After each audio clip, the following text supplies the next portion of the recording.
The War of the Lands is over. The Queen of Darkness and her dragon high lords have been defeated against all odds. The Kryn is devastated by the conflict, and new dangers lurk in the shadows. In the solitude of the Tower of High Sorcery, a familiar wizard is setting his master plan into motion. The powerful archmage, Zane O'Cara, intends that the darkness return. Made aware of Zane's plan, Stonemoss, Berg, and Felspar travel back in time to the doomed city of Istar in the days before the Cataclysm. There, together with new companions, they will make their stand against Zane O'Cara and stop one way or another.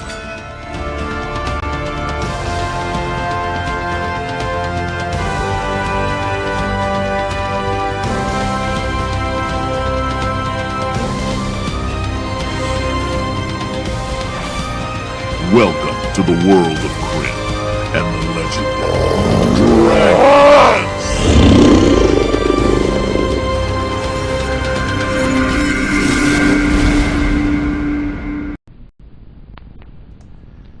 And we are live. Welcome, ladies, gentlemen, and others, to a very special episode of Atomic Peanut Butter Presents DragonLance: Legends, Episode 2. I don't have any names for these episodes, but maybe we'll add them in later on. I am Adam. And Twaddle. Yeah. Yeah. Episode 2. Twaddle. That's it. Nothing else. I am Adam. I am your dungeon master for tonight's festivities. You can catch us whenever we bother to play by going to YouTube or Twitch or both. Not with my internet speed, but with yours, you might be able to do both by searching for Atomic Peanut Butter Group. All one word. You can watch us on Facebook live, and I guess after the fact, if you can find the video, by scrolling down on the DragonLance Nexus page, as well as Wicked Studios 11, which is what we used to run this game on. That's Will's channel. You can also check out things that he's doing in the world of TTRPGs. What is he doing? Who the fuck knows? I'm not paying attention. But you could. And you can also listen to us on podcast wherever you listen to podcasts by searching for DragonLance Chronicles until, of course, the cease and desist. Let's introduce the rest of the group. It wouldn't be a game here on Atomic Peanut Butter Group. It wouldn't be a Friday if we had both Chuck and Gaz. That's true. Yeah. That would be weird. And it is Good Friday. Do you know why it's called Good Friday, Gaz? Because I'm here and Chuck's not. Exactly. And it's D Friday with Gaz minus Chuck. That makes it good, baby. Sure, you know what would make it would make it great? If I wasn't here either? Yes, and Kemchan was there instead. Oh, damn. Wow, okay. I'm just going to go. Oh, I'm just kidding. One of my oldest and dearest friends. Let's start with Gaz, because Gaz, you weren't here last time. You couldn't bother to play last time. Oh, well, yeah, it's true. I really couldn't. But I had to be here for the Twaddle special episode. Yeah. I hope it's a good bottle episode, so it can be the good Twaddle bottle episode. Yes, good twaddle to you, by the way. Oh, indeed. Good twaddle to you as well. And, right, I'm here, and I'm playing a character who will be introduced later. Yeah, so we don't know who the fuck you are yet. Yeah. But that's cool, because we'll find out. Indeed. This is good. We got good mysteries here tonight, too, guys. There's chock full of good things going on. And hopefully my internet is one of them. Let's move on to Michael, because we're clearly making him bored as he's yawning over there. We got to keep him. We got to keep him engaged. Trying not to cough again. I think I'm okay. All right. Nope. Nope. There. All right. Let's go to Sedg. Yes, I've been here the whole time. I didn't show up 2 minutes before we went live. That didn't happen. You showed up about the same time as my internet did, so no worries. But I play as always. Feldspar Keystone, second best dwarf in the party. The first Hero of the Lance, Flint Fireforge, rest in peace. All that good stuff. All right, should we go back to Michael? You ready? We can try. All right, take two. Tonight I'm playing Twaddle, I guess. Yeah, and we don't know who else. Twaddle the familiar squirrel. And we'll see, maybe he'll meet somebody along the way who I can take over. Maybe. We're going to see how it goes. We'll see how it goes. But for now, I'm playing Twaddle the familiar. Thank you, Chris Andrew, for cheering 100 bits to Gaz. Good to see you. Have a great campaign. Huzzah! Huzzah! Yay! Thanks, Chris Andrew. All right. So, given Gaz's yet unnamed character an inspiration point right off the bat, make sure you put that on your character sheet. And for those of you, and nobody is new in chat because there's two people here, and I think I'm one and Chris Andrew is the other. If you do join us here live on Twitch on Fridays, and a good twaddle to you if you do, you can cheer bits and 100 bits. That's it. I don't even know how much that is. It's not much though. Chris Andrew put in chat. It's not how much that is. It's like $1, 50 cents. Who the fuck knows? But I probably get a nickel out of it. But it goes to keeping us on Zoom. I should be putting it toward my internet fees, which will happen on Monday.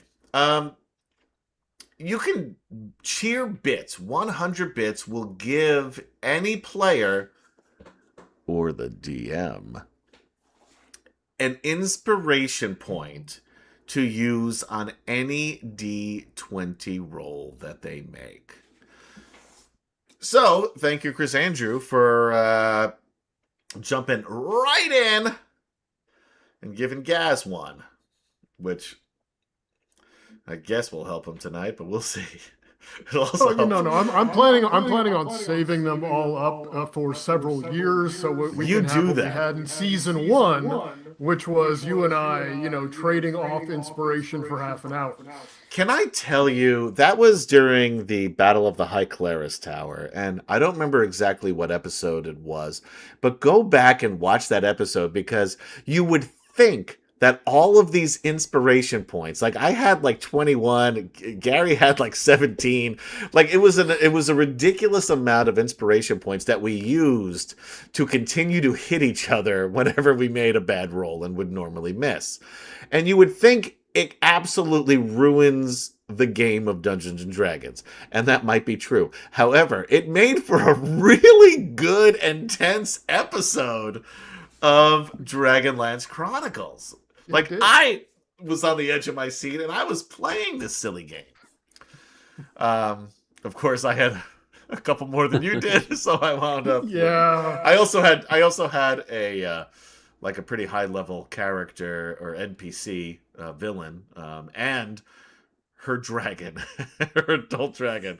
I did pretty well holding my own for a while. It was a lot. It was like it was like an hour combat with just these three characters.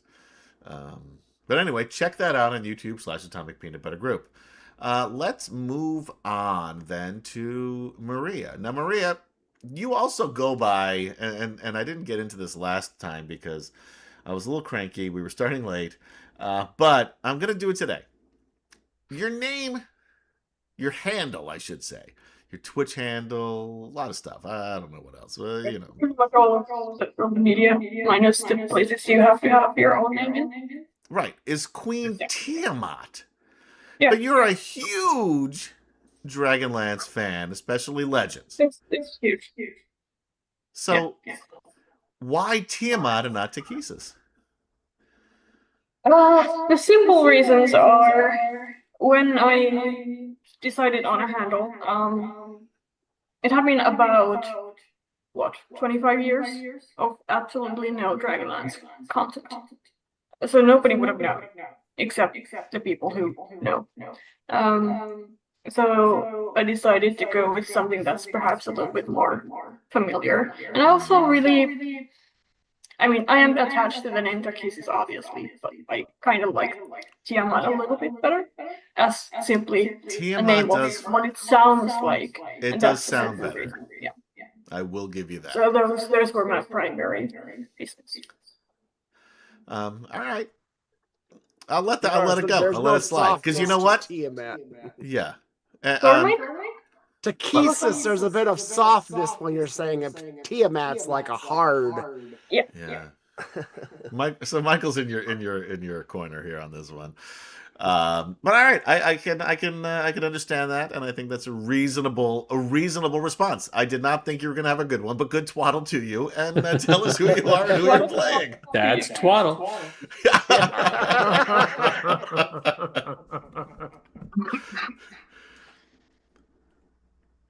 So who are you? Who are you playing tonight? Well, we know who you are. Who are you playing tonight? Well, let's not get into the who am I, because that's let's existential. think that this is group therapy. So let's talk about who's the real you. We can get to it. That's not a simple answer. Who I'm playing though is Zayden of Solamnia, who is a half-elf shadow sorcerer. Which already has a pretty interesting start to the campaign. Check out last week's episode on YouTube/Stomach Peanut Butter Group, or recently, yesterday, put up on podcast, wherever you listen to podcasts. Last and probably least, John. Who are you? Who are you playing tonight? I'm sorry, what? Yeah, exactly. I'm Sabin. Something or other.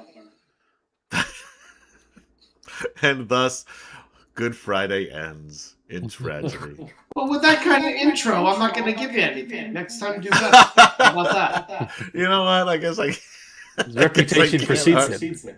I guess I can't argue. Yeah. All right. We'll leave it there then. All right. We're going to be like that, you know. No, that's fair. That's a fair assessment.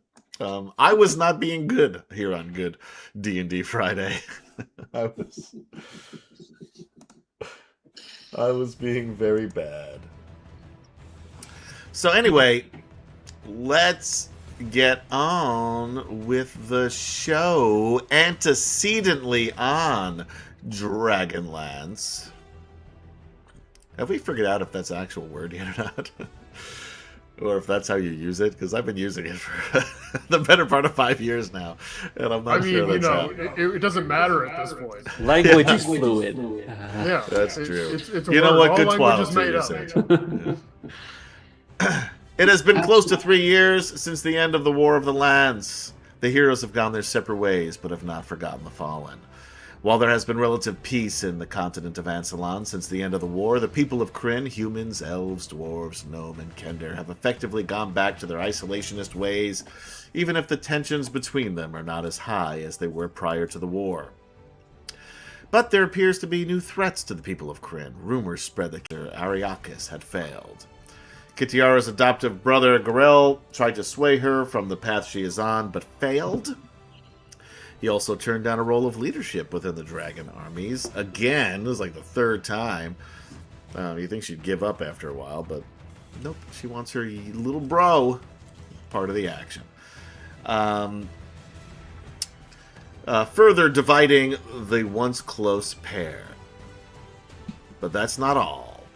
Dark elf wizard Zane O'Cara has plans of his own. He desires to gain even more power and kill Takesis, not Tiamat, but Takesis, once and for all, only to take her place and rule Kryn himself. A daughter of Paladine, disciple of Elistin, is determined to turn Zane to the light, but was stricken down in the forest of Wayreth on her way to the Tower of High Sorcery with Garel and Sir Tasselhoff by none other than the Death Knight Lord Soth. Her name is Christiana of Tyrinius.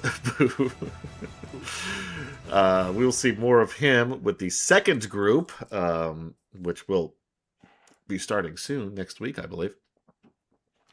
If that's the 11th. Head of the Order of the White Robes, Parsalian, along with the head of the Red Robes, Asterius, and Black Robes, Iolanth, have asked Gorel to get word to Stonemoss that they need his assistance in sending Chrysania back to the time before the Cataclysm where the true clerics walked Krynn, as they would be the only ones who could heal her. They are also concerned that Zane is trying to go back in time to the time of Fistandantilus to learn from him, grow even more powerful.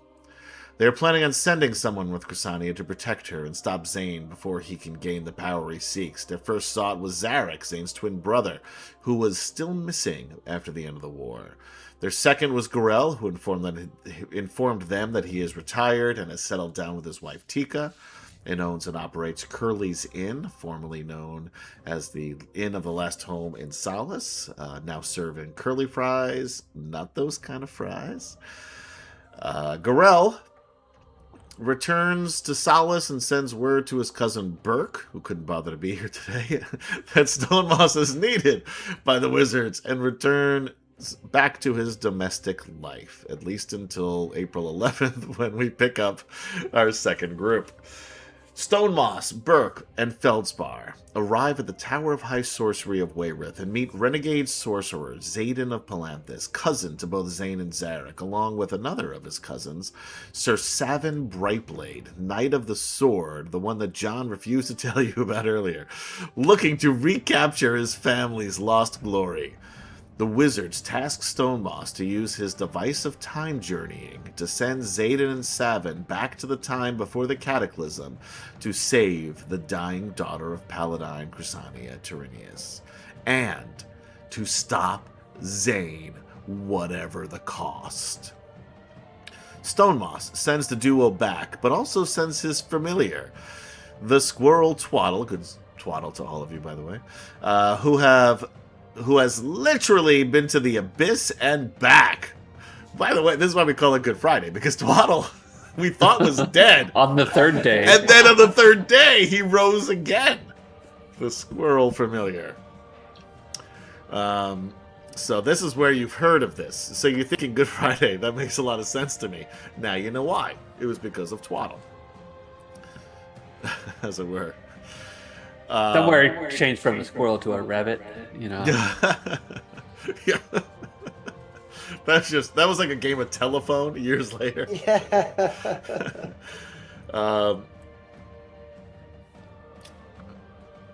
Anyway, along with so Twaddle along with Feldspar and Burke, both wearing rings of polymorph, which have turned them into mice, because let's be honest, the wizards would never send a chaos race like a dwarf or a kender or a gnome back in time. Why? Because they can fuck things up. They can change things. Whereas a human, an elf, an ogre, the classic races of Krynn, the first races created by the gods. The gods cannot change time. But why Stonemoss sends them back? Well, we'll have to wait and find out about that. But he does under the noses of the wizards without them realizing. The spell goes off. Xaden, Savin, Burke, Feldspar, and the still unconscious Chrysania, and of course we can't forget Twaddle, with a backpack of a... wearing a backpack full of 2 mice. And maybe a few other odds and ends. And some other shit, yeah.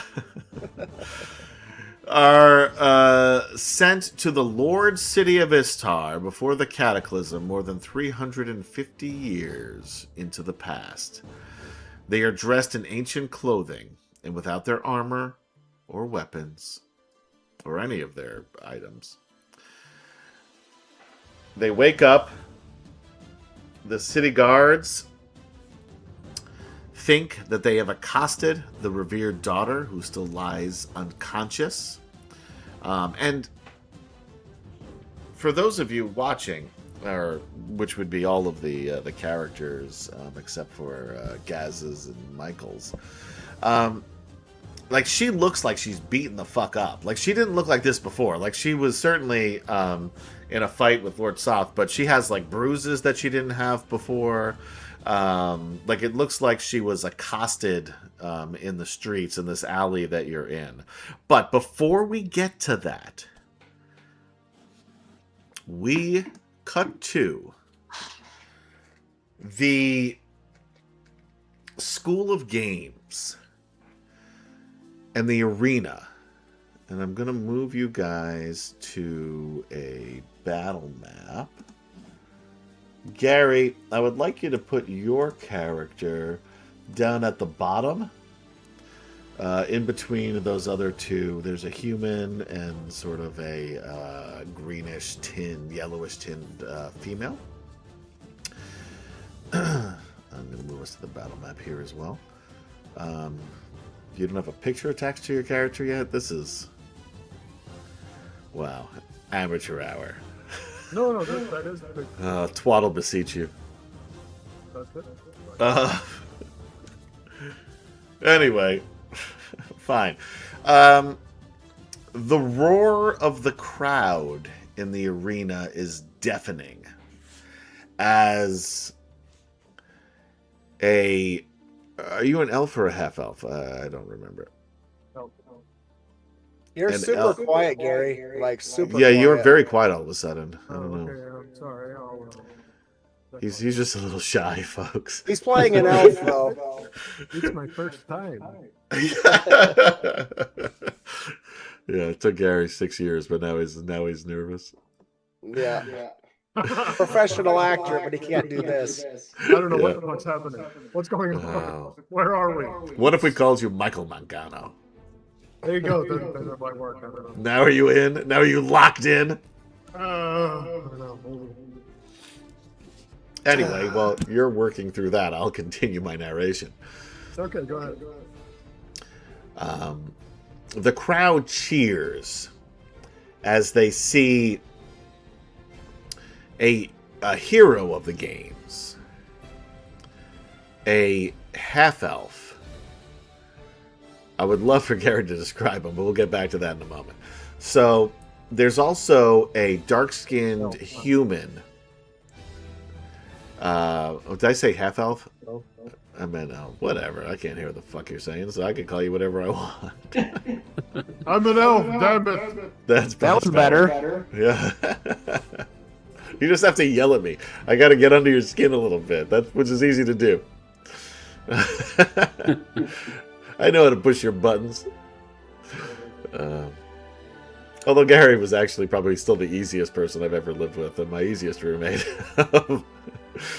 including of that of the last 20 years. But that's neither here nor there. Are you counting the dog? Yeah, no, the dog is the worst roommate. Riddled with anxiety. Luckily, Caitlin's here to keep her occupied tonight. There's a dark-skinned human who is sort of dressed in almost nautic, hard to say, attire. Carries a long sword. And a woman who is very tall, over 6 foot, athletic, not as bulky as the human, more lithe,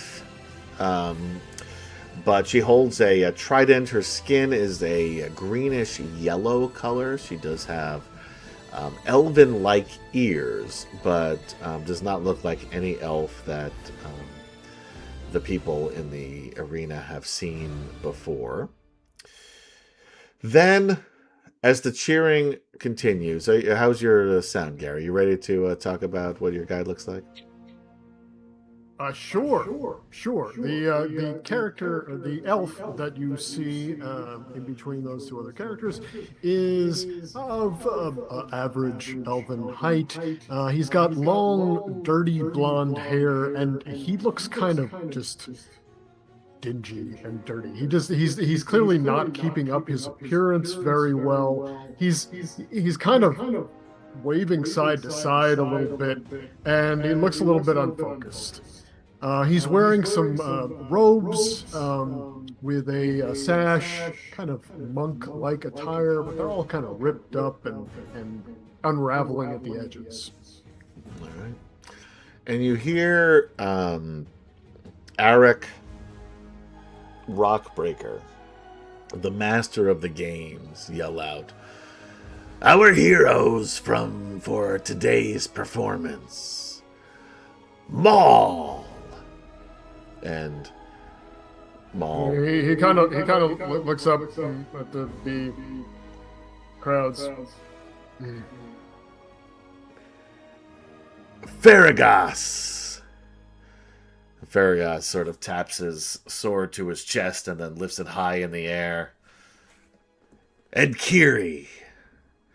And Kiri just sort of does this sort of performative display with her trident, which ends in a bow. And now the villains. And you see 3 ogres come out from the opposite end of the arena. 2 of which look like they're just ready for battle, hungry for fighting. The other, Maul, as do your companions, or those that you're fighting with today, Farragas and Kiri. This is Rag.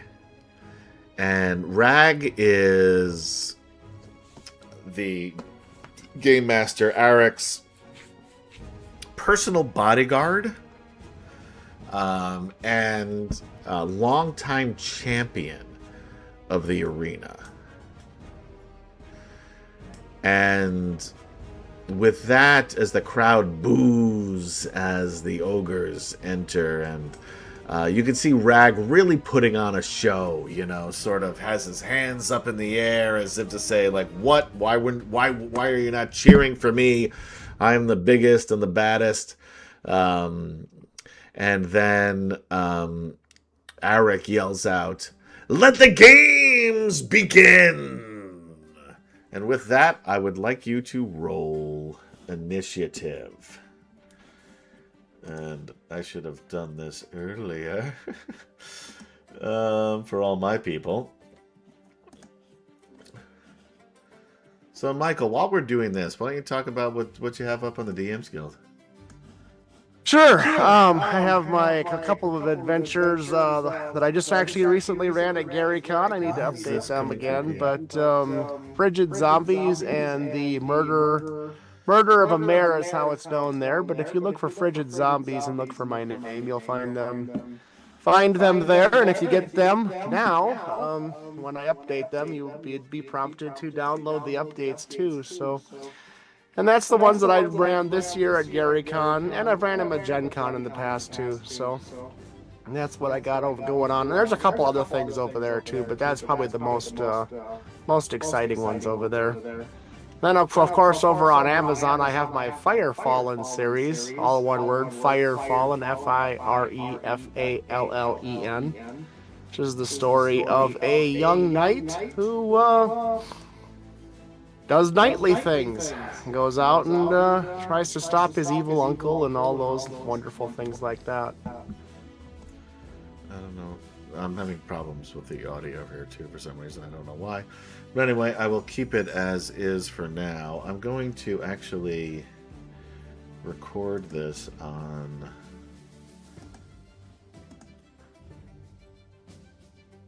Recording in progress. Just to make sure that I have all of your stuff, so when I do the podcast, everybody sounds good. All right, back to this. Anything else you'd like to talk about, Michael? No, I'm good. Go ahead if you're ready. Nope, I am not ready. That's why I'm asking. To say I also have my basketball story over on Amazon too, so that'd be Oh, yeah, something talk exciting. about that. We haven't check really out. dug into that one, have we? Yeah, and I'm currently I'm working on a cyberpunk story. Who is the main character? Is loosely based upon the character of my player character in Adam's cyberpunk game. Not Uncle Crygrew, he's in there, but it's actually Jacob's story. Nice. Jacob is one of the best NPCs, who's on the path of becoming a villain. I think the way where we're going, but. And Jacob in the story is a little bit different than Jacob in the game, but he started to be the same, but he's really diverged. Oh, well, that's how things go when you're. Yeah, that's how stories grow and progress for sure. And considering he is an NPC that's run by Michael now, but probably. And he's just somebody who we stopped to ask directions once, like he was getting on a bus, and we're like, "Hey, where's the student union or something?" And he's like, "Oh, it's that way." And next thing we know, we were dragging him along, and you were dragging him along. Giving him a gun, and we've only replaced like half his body with cybernetics at this point. Yeah. So.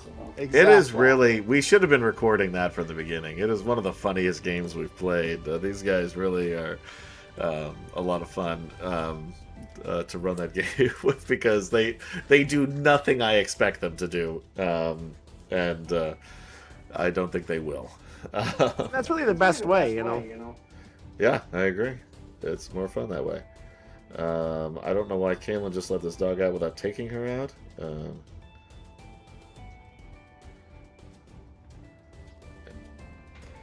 All right, so Mal, you are first. Okay. I have no idea what I'm doing with this character, so we'll see how this goes. No, now's your chance to figure it out. Okay. You didn't know we were starting with a fight here with you. Give me 20 minutes. Hold on. Yeah. Okay, I'm gonna look at these. Michael, what else would you like to say about? Let's see. You can borrow my player's handbook. Out of padding here. Chuck's got some stuff out there on Drive-Through RPG. Some little game thing he wrote. I don't know, something about DragonLance or something. Check for the DM's Guild for DragonLance Nexus and find Chuck's and other stuff that the guys and gals over there have created. Yeah. So anyway, Maul goes and runs right up to what's his name? Rag. Rag. Runs right up to Rag. Actually, right in between Rag and the other guy there, and his name is Sport. Rag and Sport. Okay. All right, Sport, you're going down. Right. We're going to go ahead and do the... Where is my flurry of blows? You got to attack first. Yeah, I know. Immediately after. So I'm going to do my spear. Use my main attack there. 16, I believe, will hit. Okay. No, it doesn't. I lied to you. It does not hit. Okay.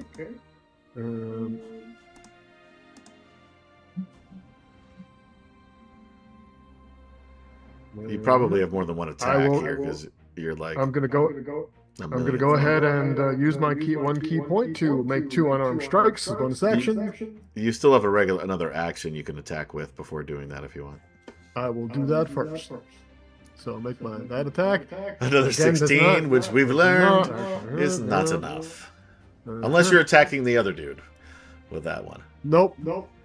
And then I'm going to go ahead and do the flurry blows. And so it'll give me a first unarmed strike will not hit, and second unarmed strike will hit. 26 will definitely hit, yes. And that will do a whole 8 bludgeoning damage, which is, hey, that's pretty good for an unarmed strike. That is good. And then I disengage because I can do that and run right back to where I started. Back over here. Roll me a acrobatics Sure, 20. check as you do that. 20. All right. So instead of just walking away, you sort of do like a fun little back flip or back cartwheel out of the way. Oh, sure. Yeah. After hitting him, and the crowd cheers. It is Rag's turn now, and he will come. He can't get too far because he's at 30-foot squares, but he's gonna move basically here, and he's sort of riled. There's 30-foot squares. They're 30-foot squares? Yeah, basically you can move one square. I could not have moved quite as far as I did then. Just we're playing a little fast and loose with this tonight. Don't worry. This is just the opening. You can move yourself back where you were. That's fine. Okay. Rag comes up to Farragas and uses his great club.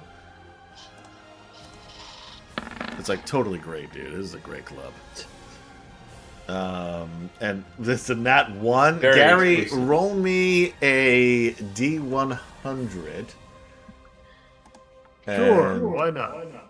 you have a 40% chance now that you're higher level for something cool to happen or something bad to happen to him in this case. 36. That's within the 40. All right. There it So we haven't had one of these in a while. This is Yeah. DM's whim. Now, he goes to crack Farragas over the head with his great club. As Farragas ducks, roll me another acrobatics check there, Maul. Okay. Ooh, that's a natural one. Roll me a percentile die. 50. All right. So you've counterbalanced his fumble. You go and try to do a leaping kick, like a flying kick, to get that club out of his hand. However, he pulls it back just as you feel like your foot is about to touch it, and you sort of fly past Farragas, and you are now on this side of him. All right. And he will attack again. This time he is going to attack you.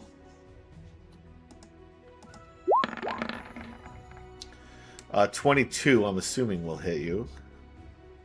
Yes. Oh, come on. You gotta be kidding me. Nope, that's it. No, he has to have some strength bonus on here, too. 8 points of bludgeoning damage. And that is the end of his turn. Farragas goes. He's going to attack Rag.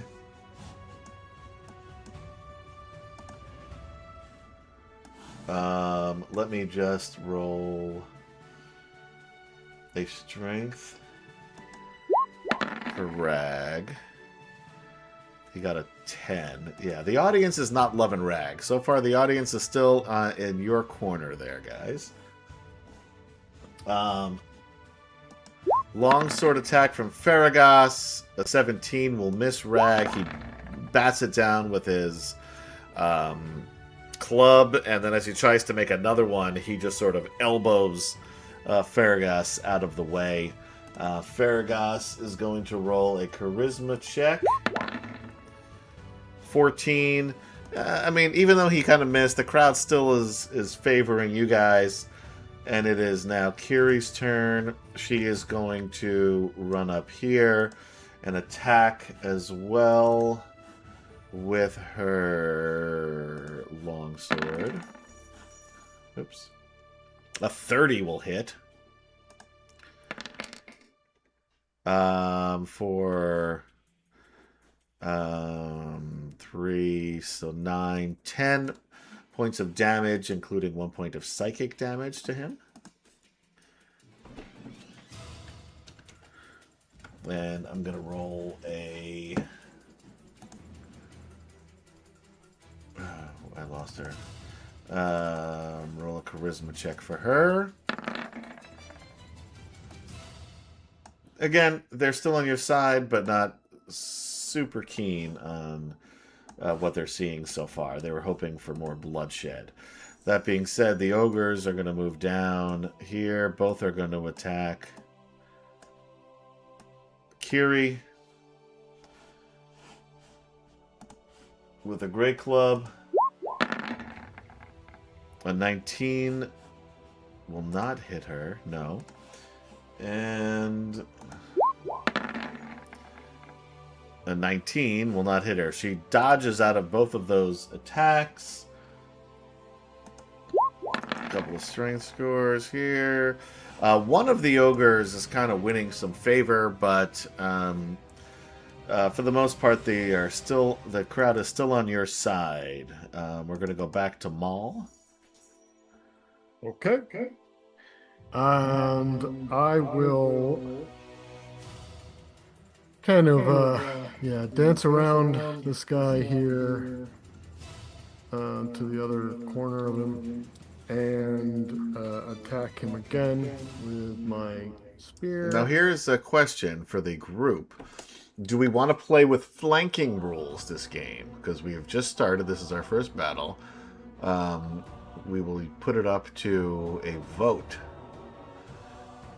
Flanking means that if you have two characters on the opposite side of a monster, or two monsters on the opposite side of a character, they will get a advantage on their rolls against the person that they are fighting. So basically, you roll 2 d20s and take the highest in that situation. So it is very beneficial for you all when fighting things, but could also come back and bite you if you have two monsters or NPCs attacking you from either side. I say no. No for Michael. Gaz? Yeah, no, it's something else to keep track of. All right, that's not that hard, but okay. Maria? All right, John, Sedg wandered off. But regardless, it would be 3-2 anyway. So even if the other two say yes, it doesn't matter. It doesn't matter. Your vote and Sedg, your vote have been disqualified by the other Your three. vote means nothing. I'm gonna go. Yeah. This is a great example of the Electoral College, by the way. Which they should do away with.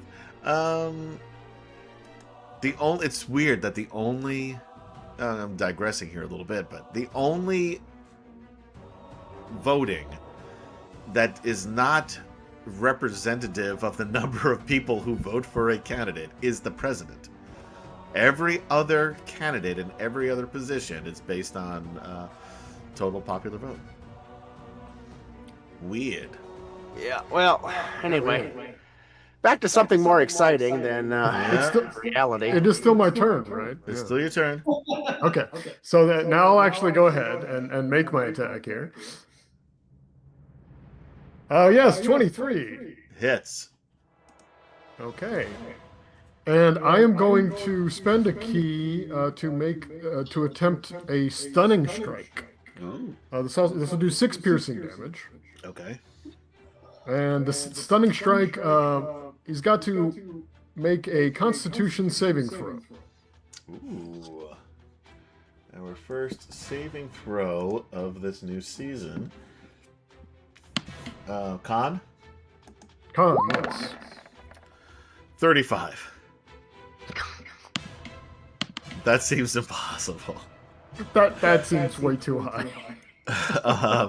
He rolled a 16. Wait a second. It says he has plus 19 Constitution. That was a mistake in the creation of this character. Good twaddle to you. Good twaddle. Good twaddle. Not trying to start anything. Good twaddle. Does that also lower the temperature? I don't know. I haven't decided yet. So his con is +2, so that would be an 18. Okay. I have no idea what the difficulty class is for this Constitution saving throw. I assume it would be 8 plus proficiency plus wisdom. Yeah, that sounds right. Yeah, sure. Okay. So then, So let's just call this 35 accurate then. what did you say he got, actually? He got an 18. An 18. Okay. 8 plus proficiency, 13. Oh, he just made I it. think that's how monks work, if I remember correctly. So he just made it. He is not stunned. I'm gonna see. What is monk difficulty class? I think Sedg is right, so we're gonna keep going. If you find something different, we're gonna come back to this. But otherwise, we're gonna keep going. So Okay. feel free to look it up as he takes a great club to your ass. Okay. I'm still gonna actually do another flurry of blows anyway. Oh, sorry. Spend Continue another then. key. He missed his first one for next time for his turn though. Okay, so now I gotta punch the guy. Here we go. Unarmed strike. 14. Come on. What is going on? One more. 12. Nothing new. Okay. Yeah. This was really great. Good times. Disengage He from also that. missed you with his first one, and then you run away, so it doesn't matter. Then he's going to attack Farragas with his second. 14 will miss.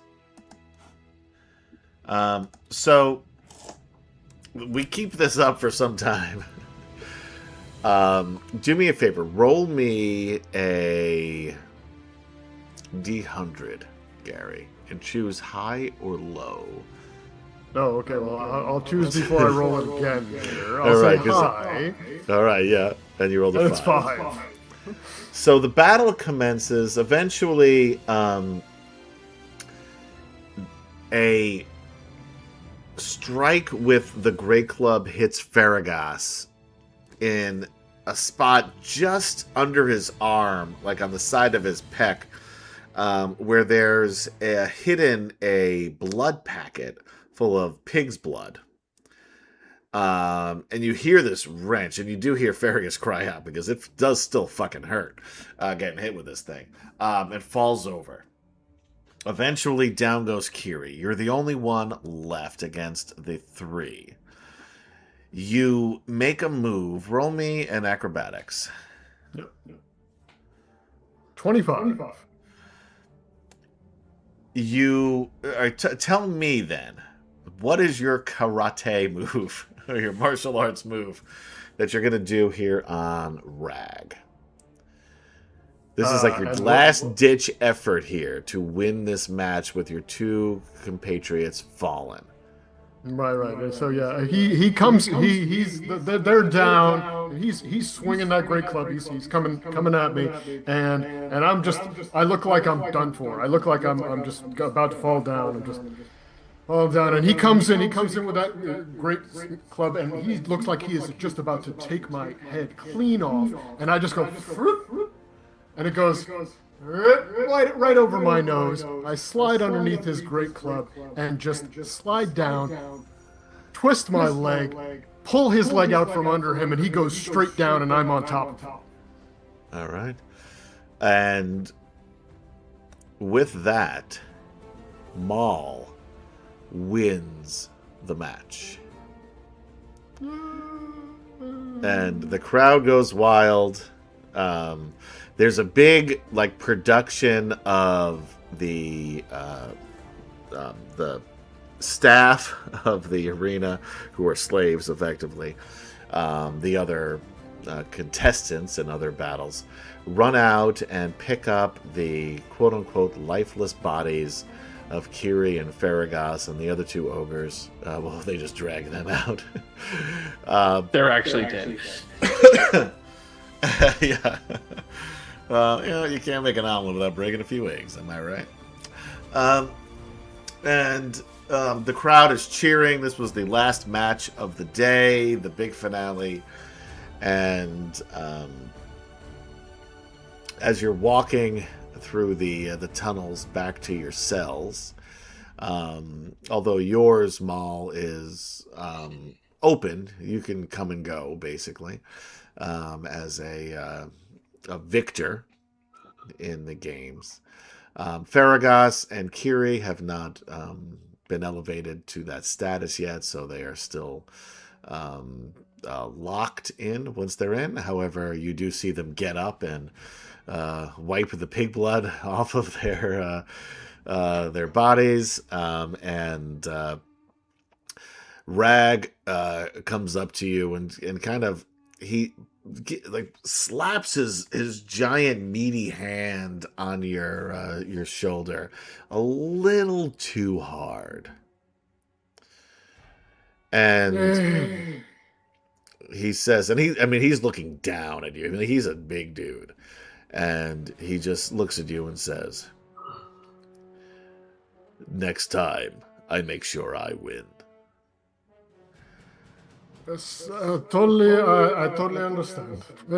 Good show, friend. And he grunts Mm-hmm. and Yes, wanders off with the other two. I bet you didn't know that the Lucanesty sound like this. Yeah, there you go. This is how the Lucanesty speak this way. So. Yep, that won't be difficult to understand. No, not at all.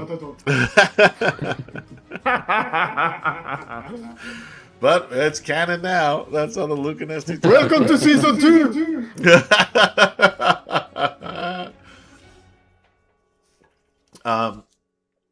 Sue, Kiri and Farragas come over to you and they say, well done. Kiri says, it's been fun working with you over these past few weeks. I hope we can continue. And Farragas says, "Are you kidding? Of course we can continue. The crowd loves us. We make a great team." Yes, it's you all do a wonderful job out there. I truly appreciate what you do. Yes, well, you're the hero of the group, so. I don't know why, but whatever. It's fine. For some reason, people like you, Kiri says. And with that, we cut back to probably a day later, where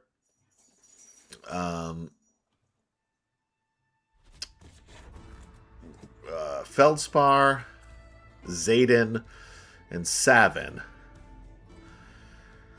wake up on the streets of a city that you've never seen before, to give you a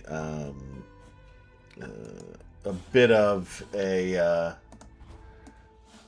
just an idea of what you do see.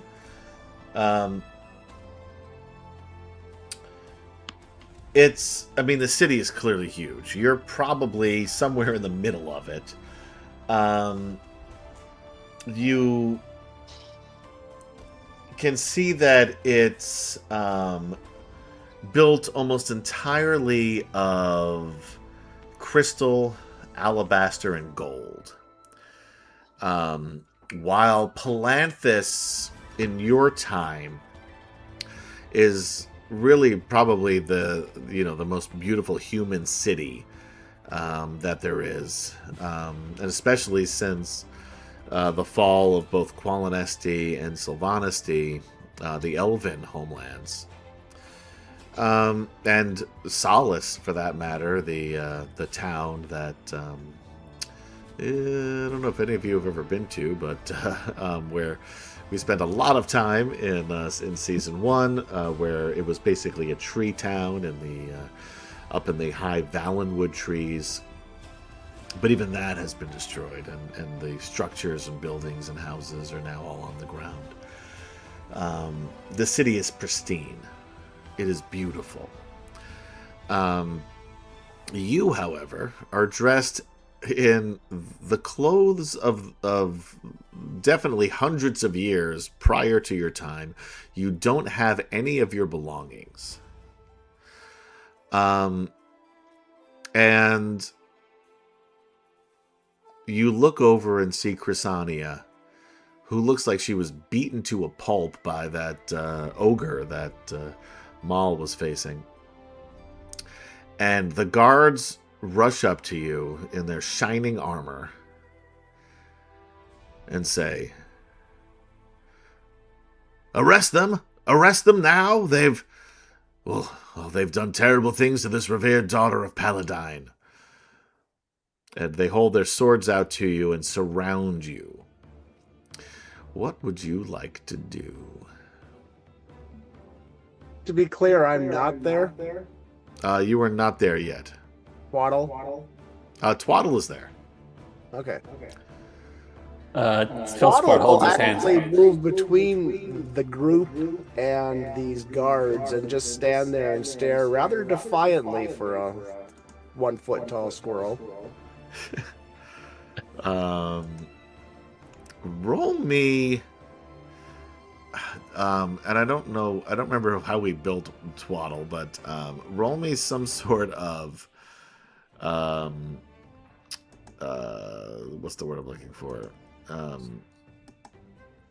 just be Intimidation. rolling you a naked D20 right now, but Yeah. Well, give me an intimidation of some kind. So strength or charisma. all right. Well, 12. It'd be about an 11.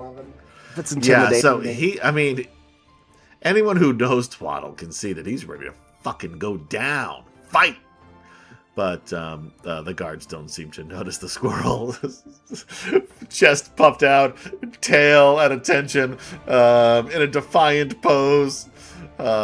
He kisses his paw and then holds it up in the air. But still... that bandana thing out of his backpack and ties it around his head. he just... real tight. Somewhere There's in a the background, there's a close-up there's the noise shot. of Eye of the Tiger. Yeah.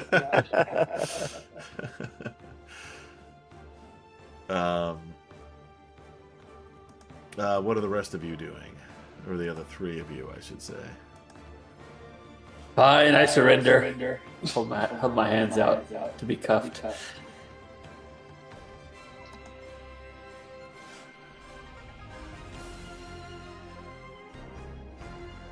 Yeah.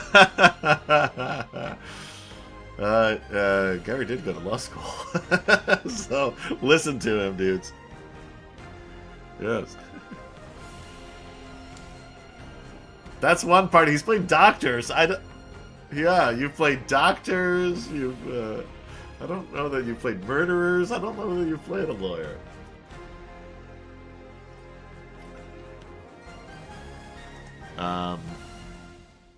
And hopefully you guys can hear them a little bit better now.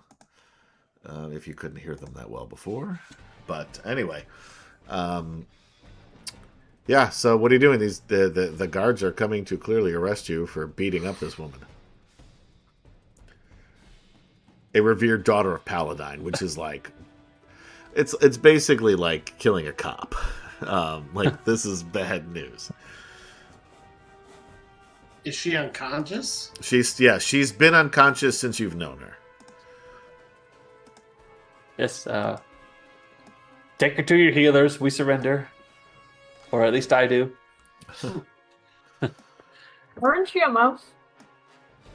What was that? No, it's only recently a mouse. Yeah, he's no. You've never seen this dwarf I before, don't by know the that way. and you're anything else than a mouse. I Yeah, probably don't even know you're there. yeah. There were two dwarves with Yeah, you, you don't- that you sorry. have never seen before. I overheard the whole thing. You just didn't know I was there.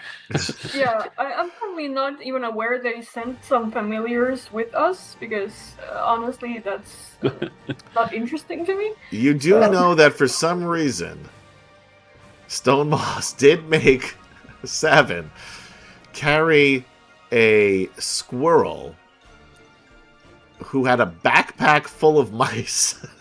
Yeah, that's not part of my. I don't care. Yeah, you did your best to ignore it, but you did. It was there. That being said, there was no indication that this dwarf is the same mouse that you ignored just moments before in another time. And same with you, John. These two dwarves are, or Savin. These two dwarves are new to you as well. May I miss this stuff? You can certainly try. I will certainly try. So you Misty Step where? And again, we're sort of playing theater of the mind here, but so you're surrounded. Let's say that they're 15 feet from you, circling in on you. The spell says 30 feet to an unoccupied space that I can see. So do you want to basically go north, south, east, or west, or somewhere Or up. in between? Up is You always just up, and then Up you is just fall always 30 up. feet down on the ground. Oh no, like break onto your ankle. a roof. 30 feet up onto a roof is always a fun one. You know what? Don't I suppose it depends on if I need to see where to land. It's not supremely specific. I would imagine, whichever yeah, way- I guess I imagine you'd have to be able to see where you're going to get there. Yeah, Nightcrawler rules. Yeah. I mean, it would make sense to me. Whichever way happens to be guard-free. Because You I can assume get that behind the guards that are surrounding you regardless of which direction. Okay, that sounds logical. So we'll say you just go north. Sure. So you then appear behind them. Do me a favor, because I mean I'm the DM, so I know everything about this game. But for those watching and listening at home, if you could just read the spell description and the components needed to cast this spell. Yeah. So I think it's just the duration is instantaneous. The casting is bonus action. Range is self. It doesn't specify components except for I think what is. Does it say like verbal, spoken? somatic? Yeah, verbal. Yeah. Is So it just says verbal? briefly surrounded by silvery mist, you teleport up to 30 feet to an unoccupied space that you can see. So it is Nightcrawler rules then. It would appear so, yeah. Yeah, it's just verbal component. Yeah, you can certainly do that. Okay. Yeah. So yeah, and then they turn and like, wait, where did he go? And then there's question marks over their head, like they're like as if you're playing. Must have been the wind. Yeah. They're check doing under, their check under that confused cardboard short box. football That's button. usually where they go. Any better And I'm Grisala gone. folks hanging out here? Anyway. So they turn around, they see behind him. Oh, he's a magic user. And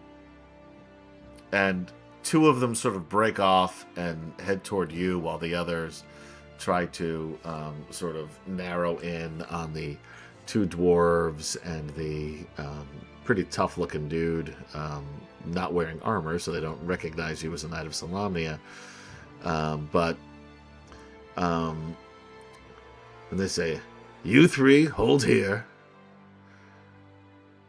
You're under arrest by..." Take me to your leader.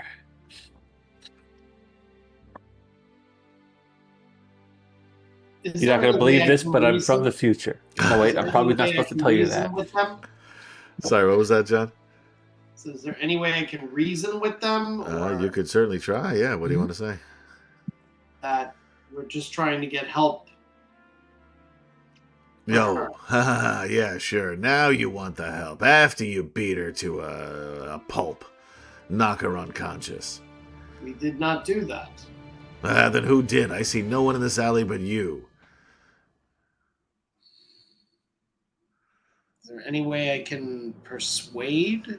Roll me a persuasion check with disadvantage, which means you roll twice and take the lower. Okay. And which one am I rolling? On your sheet, Yeah.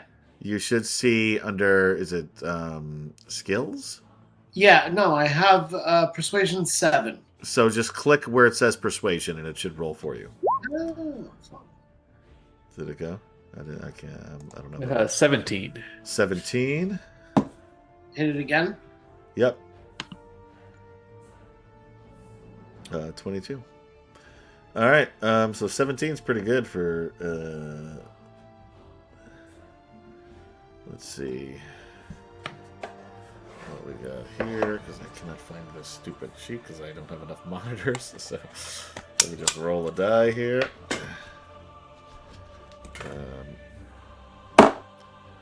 That's a 19.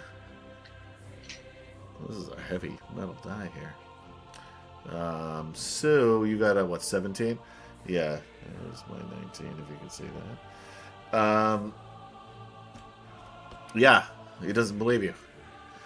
I say, it's a long story. Just get her to your healers first. Oh yeah, we're gonna take her to the healers, of course. Barry, you should probably take her to the hero. Yes, boss, you got it. Now the rest of you, tell your friend to stop bamfing around like Nightcrawler. I mean, I once saw a play by a bard, Chris Claremont. Anyway, it was pretty cool. But I digress. We're gonna take you in the easy way or the hard way. Your friend keeps disappearing on us. Well, truth be told, we don't love magic here in this city. We just met, actually. Yes.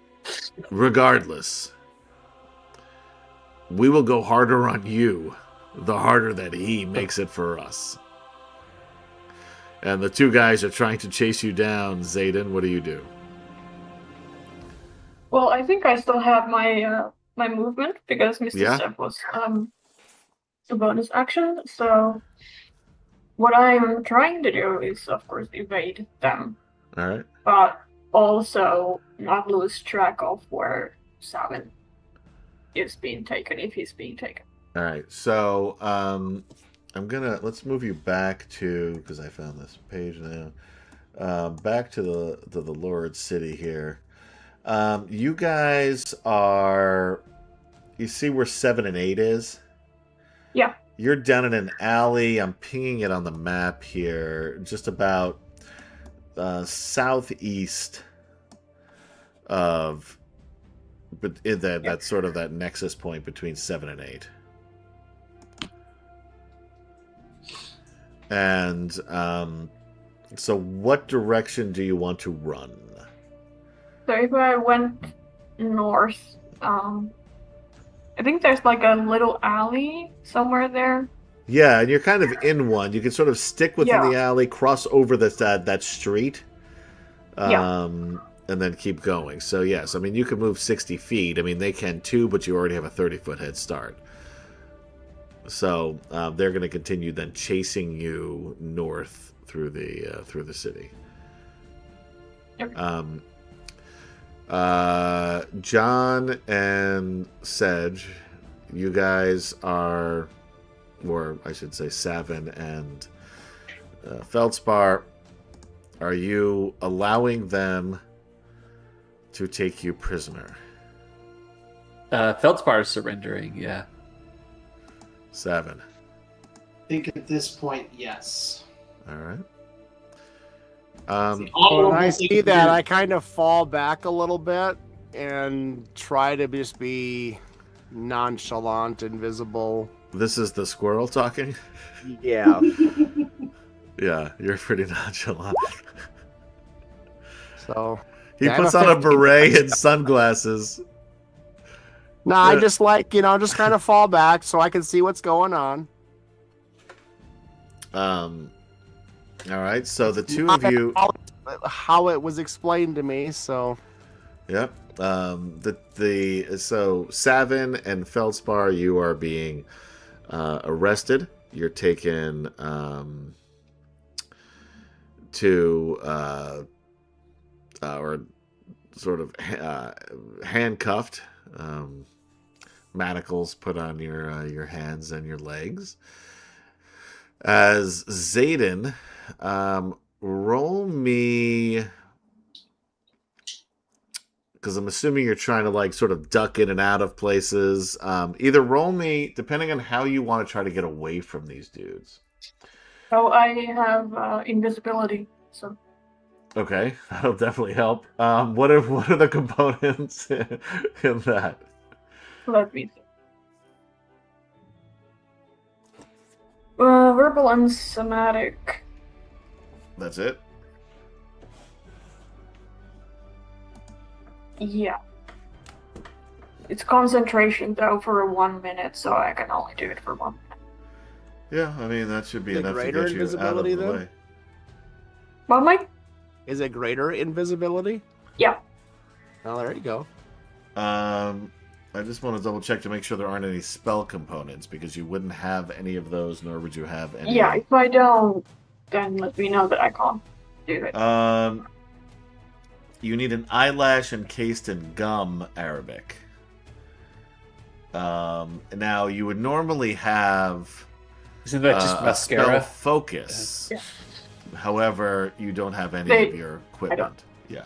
Okay, So you're not able to cast invisibility. that's fine. Then I'll just have to be sneaky. All right, so either roll me a stealth if you're trying to duck down an alley and and just and lose them that way, or acrobatics if you're looking to try to just hop over obstacles, etc., to get yourself further away from the pursuers. Okay.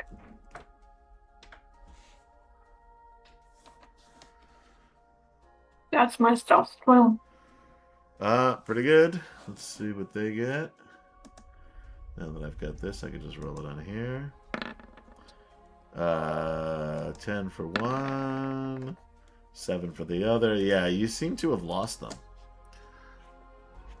With just one move. You kind of fake one direction and then turn down the other quickly, and they can't keep up.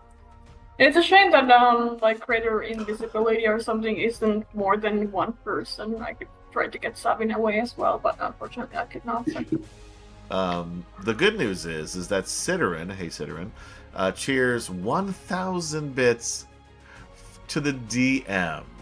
Wait a minute. So I now have 10 inspiration points that I could use against you as my Baroon booze. Thanks, Sidorin. Thanks. Oh, goody. I appreciate it, Sidorin. Do we have to say huzzah or? Yeah, huzzah! And good twaddle to you. 10 inspiration. Nice. I used up all of mine at the end of the last game, so now I'm back, baby. All right.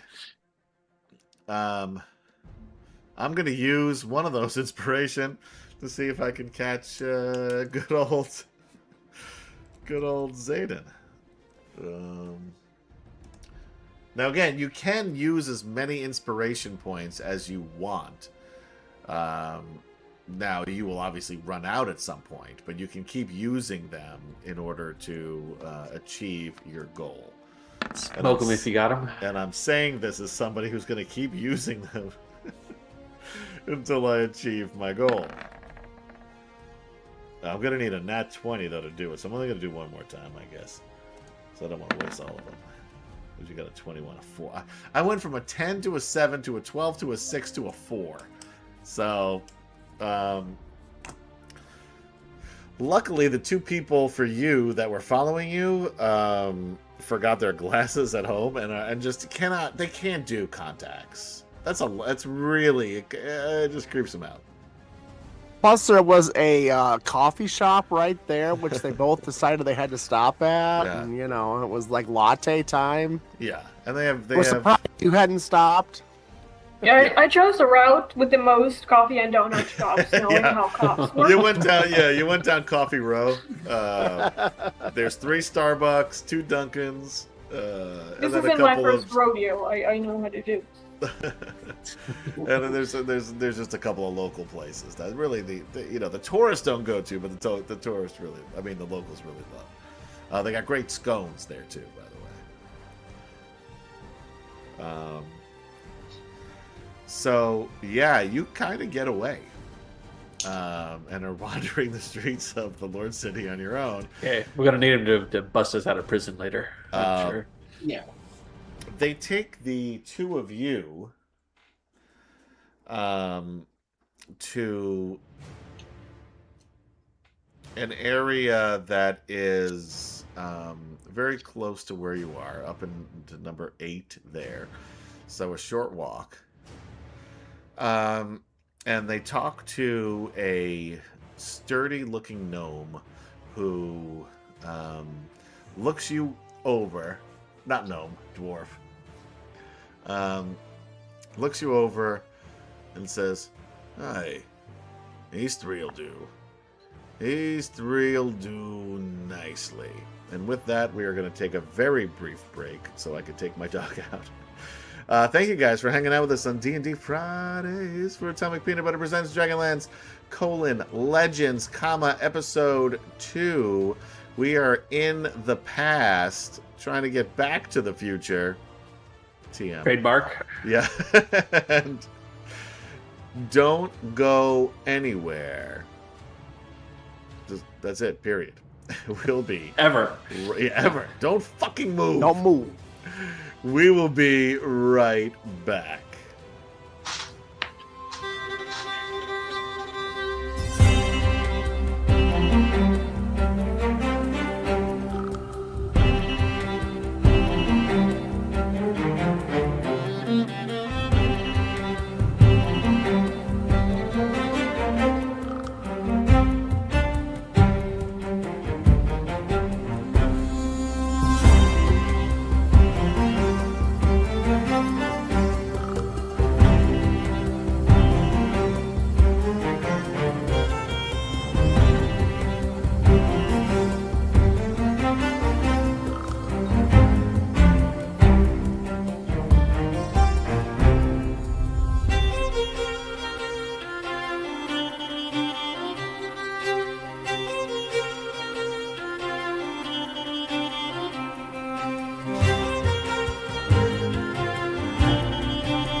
And we are back. Welcome back, ladies, gentlemen, and others, to Atomic Peanut Butter Presents DragonLance: Legends, Episode 2.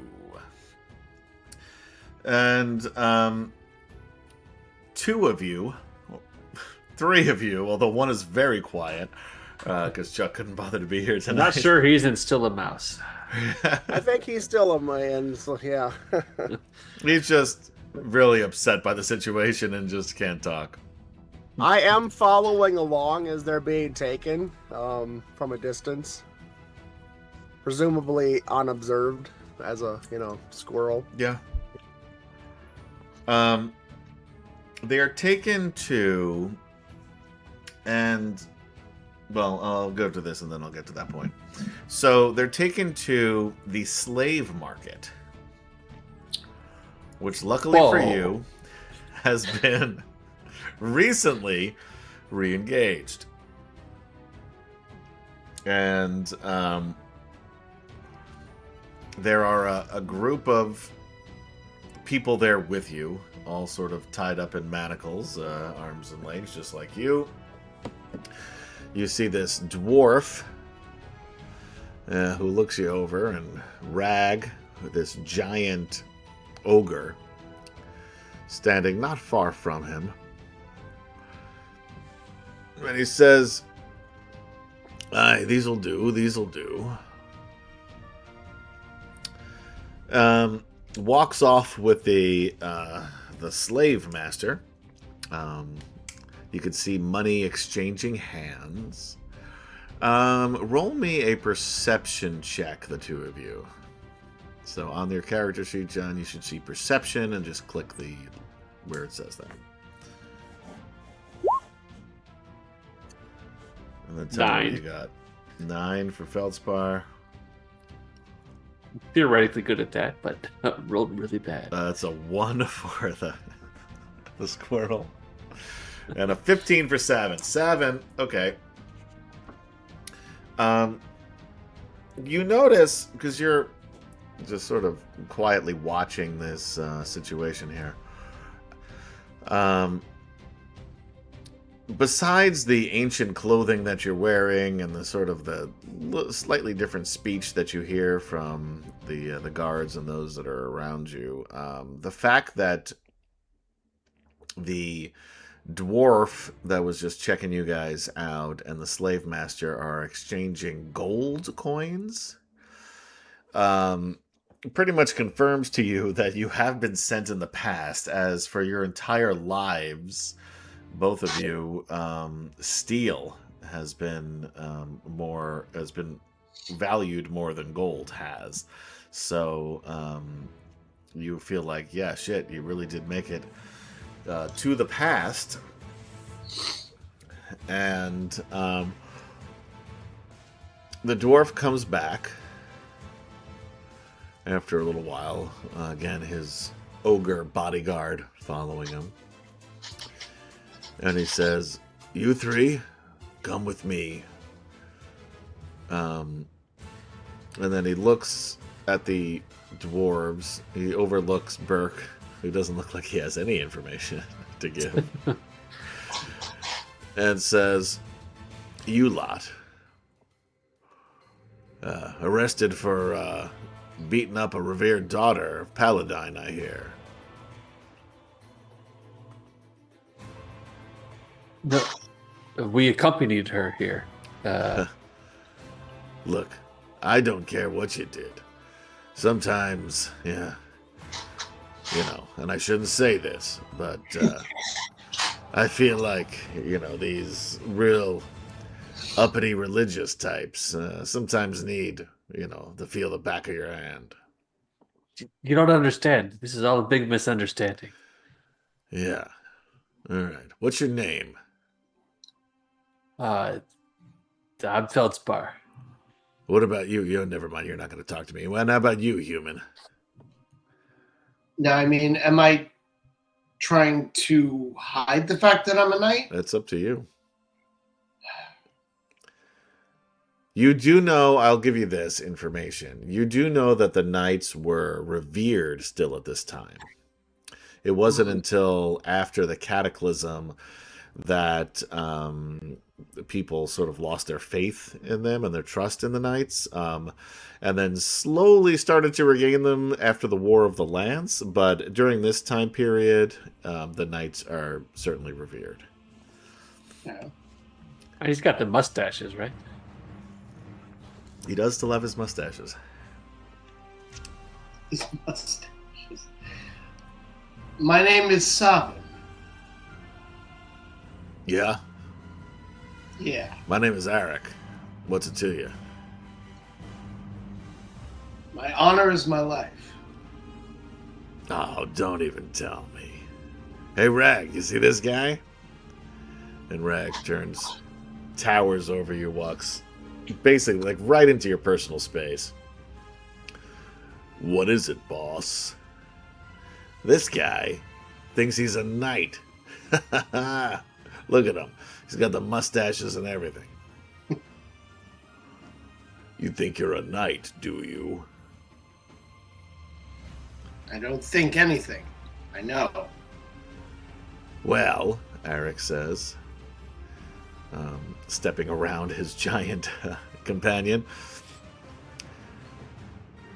Hard to believe that a knight would rough up a revered daughter of Paladine. You two are usually hand in hand. As my companion said, I did not.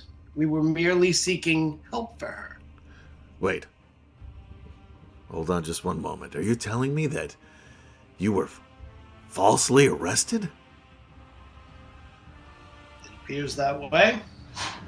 He takes out like an old dirty handkerchief and wipes under his very dry eyes.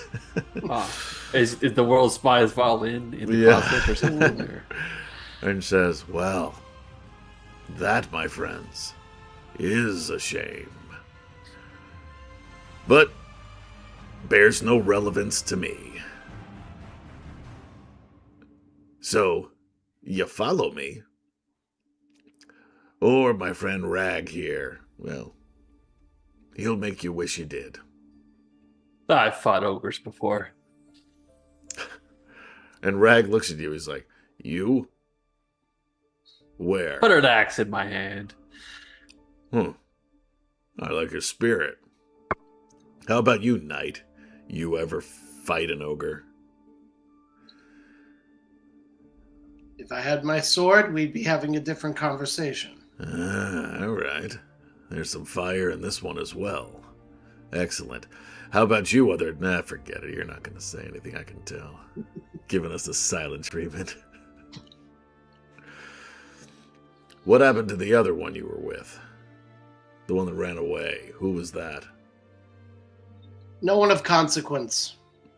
Yeah, we're not really with him. All right. Well, follow Eric here. He'll take you to the School of Games, where you'll live, maybe even win your freedom, or not. None of my concern. Where did they take the daughter, priestess?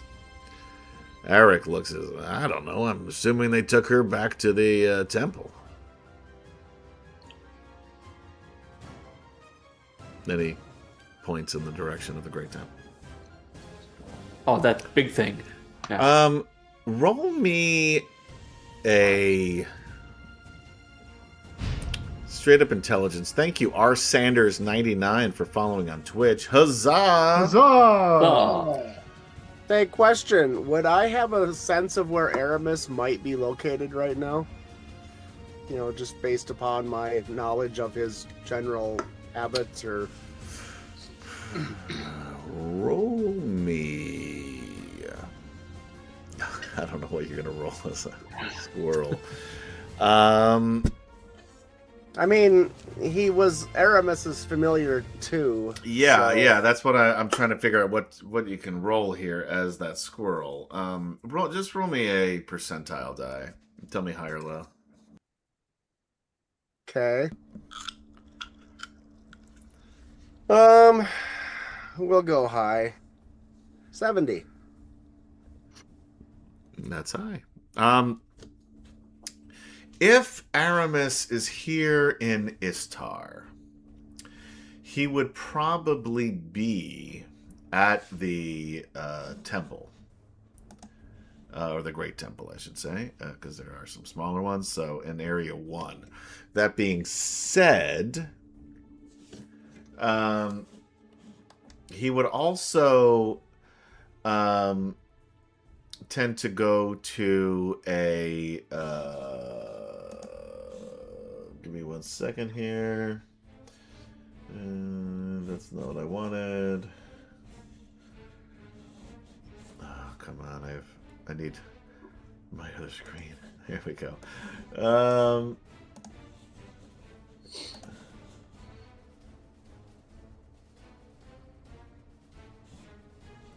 District, buildings. He would tend to stay at the Inn of the Four Courts.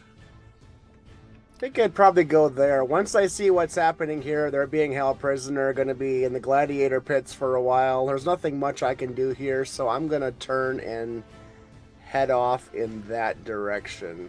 Okay. And Zayden, what are you doing?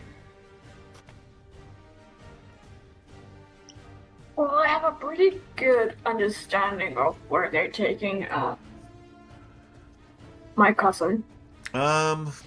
You'd be far enough away. Well, roll me another... I mean, if they're gonna arrest them, which is what it seemed like, there are... Yeah, so you definitely know that they went to Area 8, which is the slave market.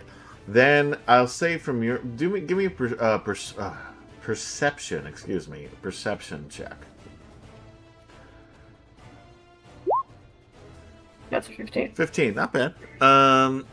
So from where you're seeing, you can definitely see the direction that they are going, which would be to the southwest, past the marketplace, which is huge. It's one of the biggest districts in the area. And just basically, if you follow, it's almost a straight line from where they're walking through the marketplace to where they're going. How they don't seem to veer off anywhere, and you seem to be, as far as you can tell, hidden relatively well. Okay. But they are getting further away from you. The more the more they walk. So I guess I'm wondering if the squirrel is going to say if they took that thing as well, or you see, with that, you do see the squirrel wandering off in a different direction altogether. Okay. I would actually want to follow it because I'm not entirely sure what that thing is. All right, so you're gonna follow the squirrel. All right. Yeah. Got it. If I'm gonna try to figure back out there, I would make sure that you're keeping up. Otherwise, I'm probably climbing up trees and jumping. I would say, roll me branches. just a straight intelligence check for your squirrel, because thank you, JB Starnes, for cheering 100 bits, which is another inspiration point for yours truly. Huzzah! Where's this coming from? And he yelled, and he added, "Kill those players, not the characters. I'll have you know, he wants me to murder each of you individually." I mean, that's probably not a good idea. You know what? For 100 bits, I'll do anything. Okay. Because it's like, what, $1? So I got think that 18. you're gonna have like all kinds of international law problems. You're gonna be going to different countries to kill us. I mean, It seems you're like just gonna have a lot of great paperwork, movie, doesn't I it? think. That's You know, worth that $1. Of a really Yeah. old bad joke out of a Reader's Digest where this wannabe hitman named Artie wants to break into the hitman business, so he takes a job where he's going to kill this guy for $1. He goes into the grocery I see store, where this is going. finds the guy, and chokes him, but somebody else sees it, so he turns around and chokes that guy too. And the headline of the newspaper is "Artie chokes 2 for $1 at the grocery store. Right to sell, really. Tip your waitresses. They do good work here, folks. Yeah. Well, being the only one that you can get to, come at me. See what happens. I mean, good luck finding me, really. Yeah. Don't sleep. I know where you live. The rest of you will be harder to find. Although I have Actually, Michael's you know where address, I too. live, so... Yeah, I know where Michael lives too, so that's it. But he's just further away. So I might get bored on my way over and just give up after that. Well, we can still do some sightseeing. That's it. Before I murder each of you, we're going to just take some pictures in front of some like fun landmarks, because you all live in very interesting places to me. So, we got the sun sphere here. Except for John. Yeah. Or that plane ticket, but you know. Yeah. I mean, if you make it all the way over here, you actually find me, I might just let you kill me. Well, that was very sweet of you to say. Thank you. No. Suck it up to the DM, I see. Oh, you know what? Good twaddle to you. Inspiration point to Maria. You get a free inspiration point for that one. Put it on your character sheet.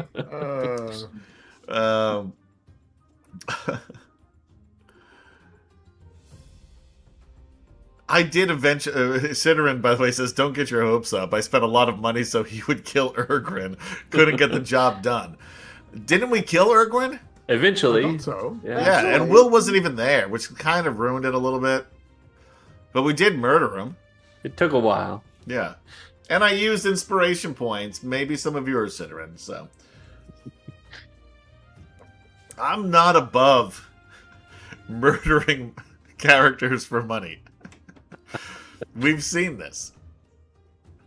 I also killed I literally killed one of Will's characters while the character was unconscious, and I could have attacked any other character on the field, but decided to murder Will's instead. So, and yet that wasn't what pissed him off, by the way. He had no problem with that. It was because I made I fucked up a door, and that made him angry. Anyway, he'll be back, and he deserved it. He did deserve it, because it was Will's character. By the way, go back to Atomic Peanut Butter Group and search for any Greyhawk game you want, and you can see Will murdering my characters just as freely.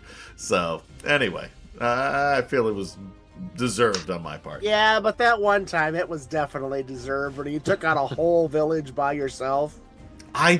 Everybody fled, and you're like, I got them all! I expected to die. What I was annoyed with then is that not one prisoner escaped. He wouldn't let one prisoner escape while I was distracting an entire city of orcs or whatever. The Kender or Silver Fox. It was actually Alphatian Malkorite, although I did also kill the Kender and Silver Fox. Oh no, Silver. I think the Kender was the Swift Shadow Fox. Dragon, Swift Fox. wasn't it? Am I misremembering that? What was that? The Kender died to the Shadow Dragon, was it? Yes, absolutely right. Very early. You know what? Another inspiration point for knowing the lore. That is exactly right. Poor Linus, who was the only character Will ever played that people liked. It's everyone's favorite character of Will's. Yeah, and he lasted like 3 or 4 episodes tops. Yeah. Maybe those two facts have something to do with each other. Yeah. Will will not be playing Kender in our second group game, but Ed will. So you might like Ed's character then. Anyway, let's get on with it. So all right, so you were Zayden is following the squirrel.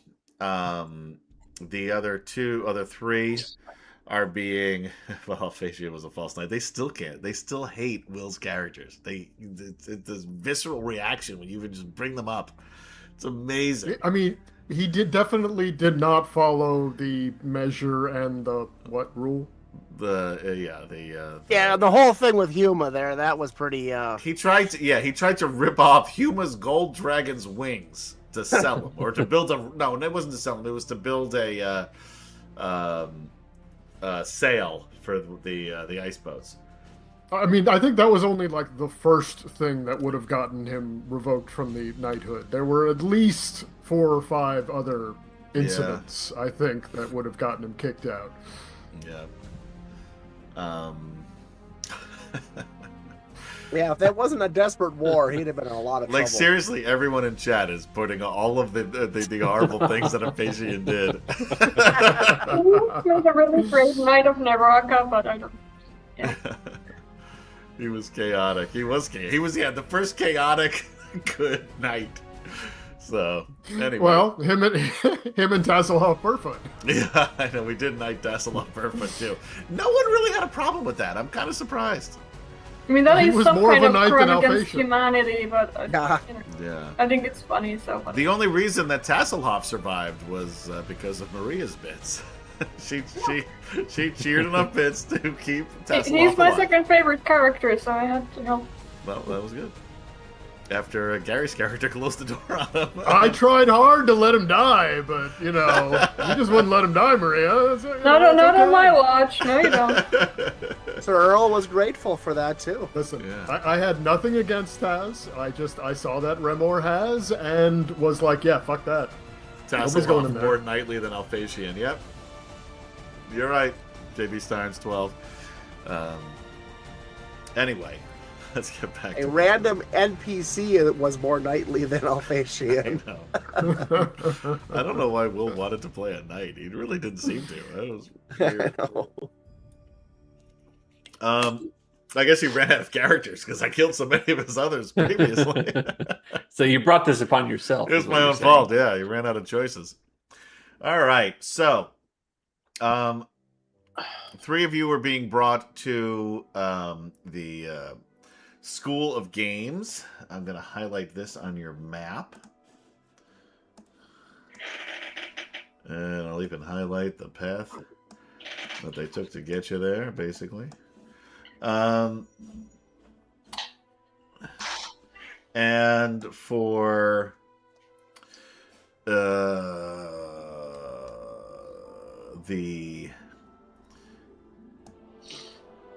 benefit of the squirrel and the sorcerer, which is my next children's book, by the way, The Squirrel and Sorcerer. You got something there. Yeah. Right Yeah, over here where 100%. I'm pinging just to the east of that big number 1 there. This is the... What was the inn called? Or something.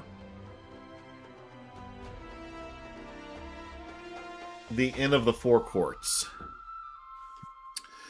I knew I had that note somewhere. Again, I need 4 screens, guys. I'm down to 3, and it's really fucking me up. What a ridiculous statement. We'll get you one of those big, giant curved ones. That would be cool. It wouldn't fit in the house, but it would be cool. We put you inside like a 360 screen. I mean, VR helmet is the way like to go. the globe in Vegas. Like, that's really where I need to be doing this. the man in the globe. Wasn't that Adam's nickname, the big number 1? It was actually the big number 2. But you were so close, Bromenard. Low hanging fruit. Low hanging. Yeah, I couldn't resist that one. All right, so Zayden, you follow a squirrel to an inn, which sounds like a bawdy That sounds joke. like a Thursday night, if I ever heard. Yeah, this is how you do in Finland, right? I don't know the punchline to this one. Yeah, Yeah. Take a squirrel by the hand and go to an inn. That's what we do. Yep. It is a very fancy, posh inn, by the way. Nice. Give me a stealth roll, twaddle. 26. Fuck, man. Yeah. He puts on a little mustache, a hat, and a 3-piece suit. And Newspaper. then, yeah, just holding the newspaper as he walks monocle in. going on. As Twaddle waddles in. Ooh, come on, guys. That was good wordplay right there. Yeah. It was fun to say it, regardless.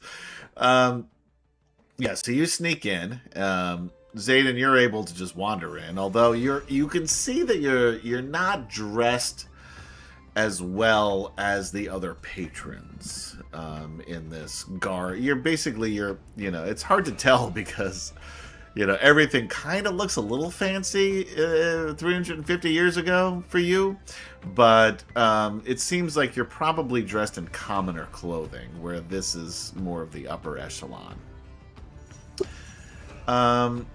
The place I haven't figured out where the clothing stores are yet. Yeah, you gotta rough landing. So where's Nordstrom? Where are we? I'm sorry. Hugo Boss. That might be. Is that too soon? Aren't they going out of business, or they're going bankrupt? Are they really? Yeah, I heard something about that. We got a lot of Nordstrom news here in New York. You may not get that in South Dakota. No, I mean, I think there is one over where Chuck lives, but not for long. Yeah. Maybe that's where Chuck is right now. He's just grabbing everything he can off the Nordstrom rack before they close here on Good Twaddle Friday. Anyway, the place is pretty busy already, although it's still mid-afternoon. A lot of people dining. Some at the bar drinking, but they're doing it with a very sophisticated manner. And Twaddle, roll me your perception check. Well, these I'm not proficient in, but you'll still roll like a 30. Go ahead. You can do it. Roll 20. We have faith in you. If you'd like to be a sponsor, we'd love to have you. There it is. On 18, that was the first one. Okay, that's still pretty damn good. All right, yeah. You see, and your vantage point's kind of limited because, again, you do have a small newspaper held up in front of your face. Luckily, you had made and brought with you. It was also in the backpack, along with the mice. Items in the backpack. With this disguise kit, apparently. Yeah, that's where my disguise kit went. Look. Yeah. You're looking. Wait a minute. I know that fake mustache anywhere. You do spot Aramis the White. All right. Well, I go right up to him and hop up on the table or the whatever he's standing in front of, and get his attention. All right. Well, this is where you get to role play with yourself. Yeah. So yeah, I go up there and jump up onto that table, and Aramis is a little bit taken aback and startled. Kind of, just not really expecting that at all. And then finally, after a few moments, you see this look of recognition kind of cross his face, and he's like, "Twaddle? No, that's not possible. This must be a deception. Or something more interesting." Roll a either perception, investigation, or insight check, whatever is higher for you. Or Arcana. Or Aramis or Twaddle? Aramis, sorry.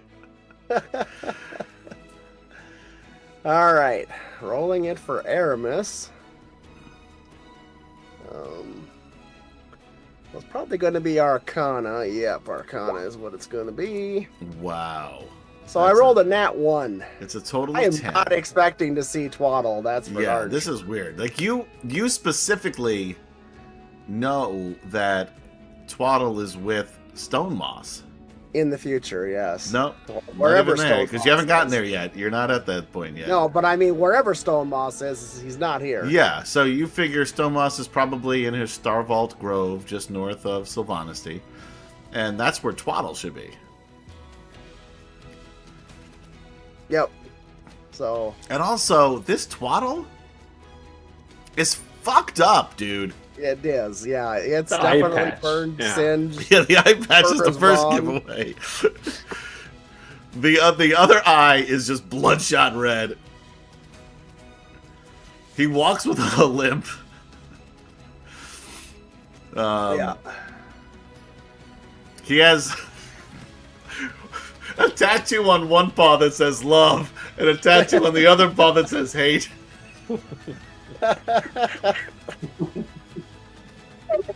It's weird. Still a little bit sick. When I cough or laugh, I start to cough. We'll try to keep things serious for you. There you go. So, yeah, no, Aramis is like staring at this squirrel. At first he's like, twaddle, and then he's like, nah. What do you want, squirrel? I'm not interested in squirrels. Almost like moves to chase it away. Anymore. After the arrest. Poor form. What's that? Sorry, I'm a good twaddle to you. Continue. So yeah, no, and it's like basically it's like, no, I'm not interested. Go away. But Twaddle doesn't just go away and kind of like jumps up over the hand that kind of sweeps at him, lands down onto the wrist, snatches onto the robe, and really before Aramis can react, he is up by his ear and begins chittering in a way that squirrels can. Yeah. And he begins to chitter in a way that squirrels will do. And Aramis, at first, he sits there and he's very unbelieving. But then he finally looks up and... Zayden, you followed him in? Yep. And so he finally looks up and he says, so this creature says that you wish to speak with me?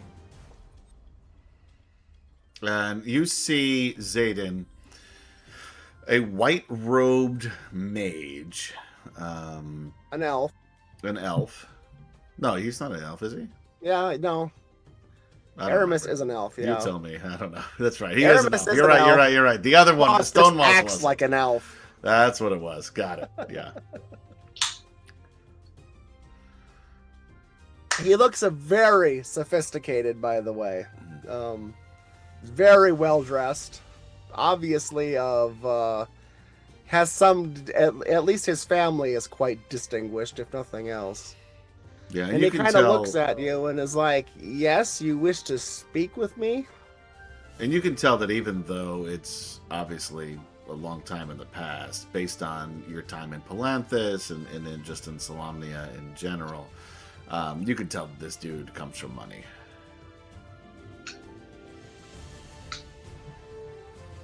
In some other circumstances, that might have been the impression that Satan would have given off as well. But and you can kind of tell Aramis, just even though he's wearing just common, like, worker clothes, for lack of a better phrase, this man this half elf, I guess, standing before you, holds himself like somebody who came from money, who came from power, but is curiously dressed, though, based on what you can see of how this person holds himself. Okay. Well, I'm just waiting for a response. yeah, so Satan responds in Elven. Not quite sitting at your table, sort of close by. Looks at you, looks at the squirrel, and talks to you in an Elven. The accent is possibly not local, you can possibly surmise that. Nor is it quite Sylvanesty or Qualinesty. And he asks you, is this thing yours? Is this mine? Yes. This squirrel? I suppose it He's once Mother was Nature's. black, yes. I don't it looks vaguely familiar, but no, it can't be. All this burned up and white fur and quite beaten and battered. I was mistaken at first when I saw it. It looked familiar at first, but Familiar. Double entendre, I get you. Say no more. but I don't believe. And then Twaddle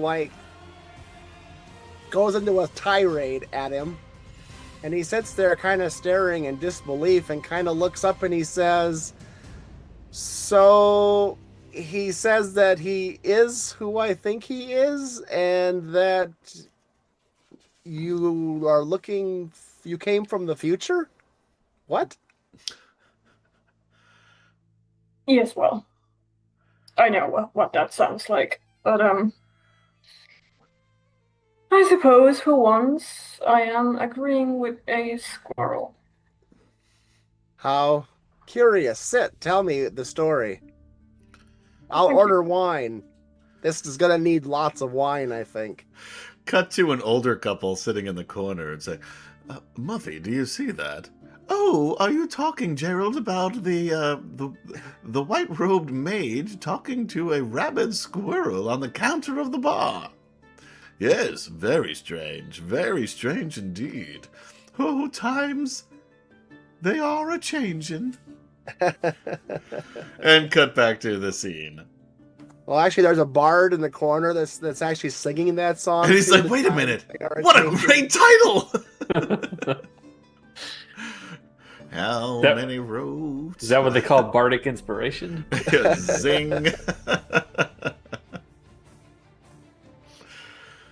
Alright, sorry, continue. So yeah, it motions you to sit down. Motions over to the waitstaff, and within moments, the table is a very fine wine. Some delicacies are set around. And yes, tell me your tale. And enjoy. Well, thank you for the hospitality. And, well, I don't even suppose how to truly begin, but, I'm not sure if you've heard rumors of today's happenings, perhaps already. No, I've been a bit busy with my studies, I'm afraid. I don't pay much attention. He says, corking to his wine rumors. bottle. Studies, yes, quite. Unfortunately, I came here with a few other people, but we were separated by your overly eager town's guard, I suppose. Yes, they can be a nuisance, but I'm sure your companions will be just fine. Well, hopefully. Though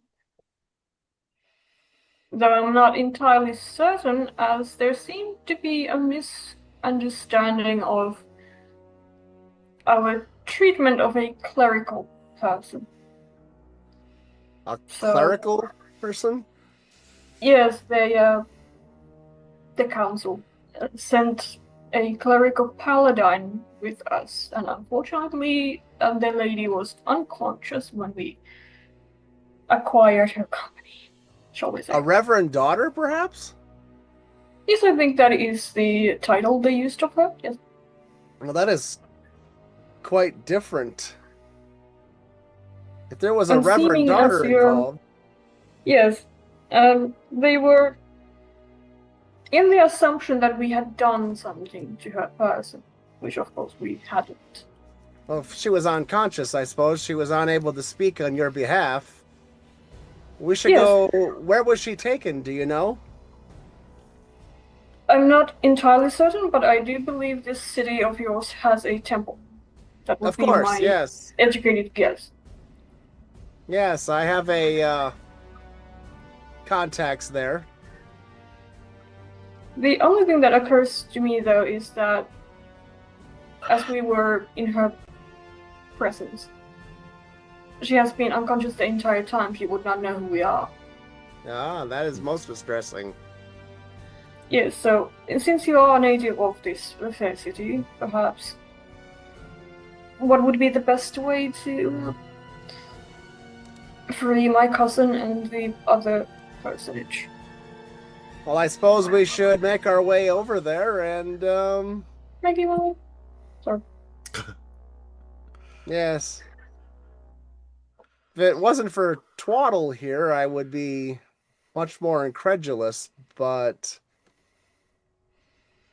I'm inclined to believe what you're saying.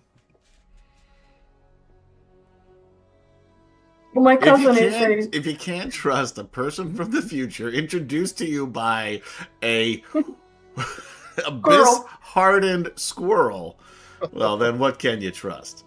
This might also be the most truthful sentences Satan has said in months. So this is rather uncharacteristic.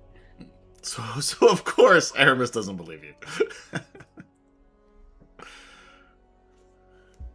Well, we do not protect the world by refusing to see it, so let us go to your cousin, to the arena, and see what can be done. Somehow I don't particularly like the intonation with which you said arena. Well, it sounds like that's where they were taken. What kind of an arena? A gladiatorial one, I believe, yes. I do not usually participate or observe in the games myself, but I, of course, have heard of them. Barbaric.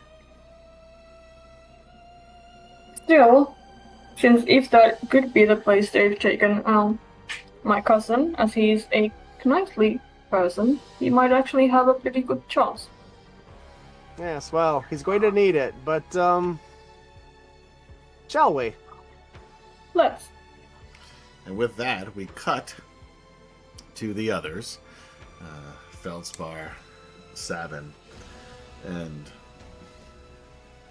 the dwarf who shall remain nameless. The strong silent type. Yeah.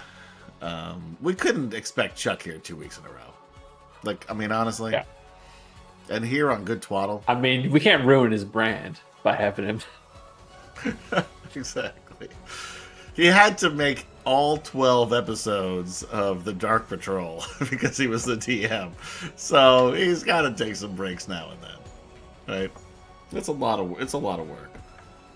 Yeah, you are a pain in my ass, Roxy. This is the dog that would not go to the bathroom. Is that Twaddle? Or? Yeah.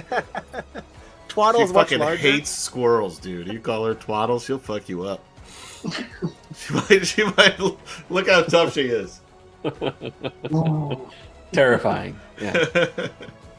5.5 pounds of pure terror, baby. Anyway, Roxy digresses, and you are brought to the School of Games. You enter through a side door that goes down directly underneath the arena. There you see sort of like a spider web full of hallways and rooms and caverns. There are a variety of humans and ogres and hobgoblins and elves and dwarves and all sorts of species of Kryn, sort of getting ready. They're stretching, they're testing out weapons. Some of them are just chit-chatting in the hallway. You are being led down a particularly narrow, dark hallway. And Rag puts his big meaty hand on top of Savin's shoulder, and it's sort of like and as much as you push yourself up against it, you're kind of leaning down a little bit with just the size of this thing, and he says, "You're going to the cells where the newbies are." And Eric says, "Yes, do me a favor, take him there. I've got other things to work out. Your first fight will be in the morning. So get some rest." And Rag continues leading you down this hallway. There's a reasonably large cell that is empty save for one person, although it's open. It's not locked. And sitting in the corner with a flagon of something that you don't immediately recognize is Maul. And Maul, you see Rag sort of push these two dwarves, one who is like eerily quiet, like to the point where it's uncomfortable, and a human. And roll me history check, Maul. 13. That's not bad. Considering you have a -1, that's actually pretty right. good. Yeah, I have I have no grasp of history at all. That said, you know enough about the people here, and I'll leave it at that, to see that he has the bearing and the mustaches of a knight of Solamnia. However, he's dressed as a commoner, being ushered in with a couple of dwarves. Oh. All right. We got a knight in here. Hey, knight, what are you doing here?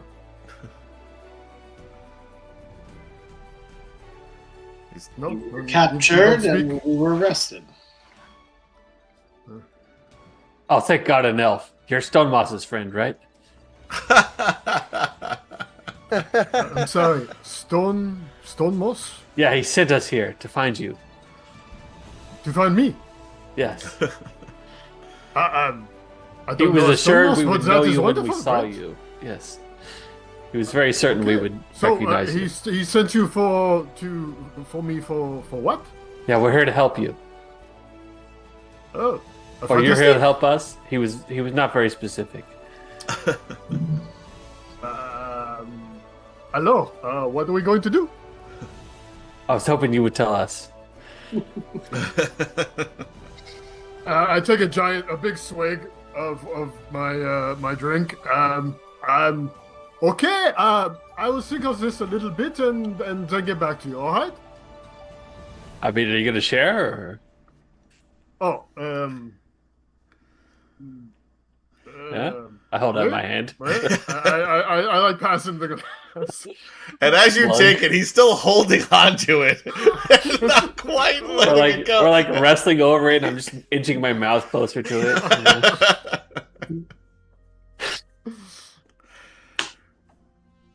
And with that, Rag closes and locks the gate on the door. Or the gate, which is a door. If that makes sense. The door gate. The door. He locks the door. We'll just...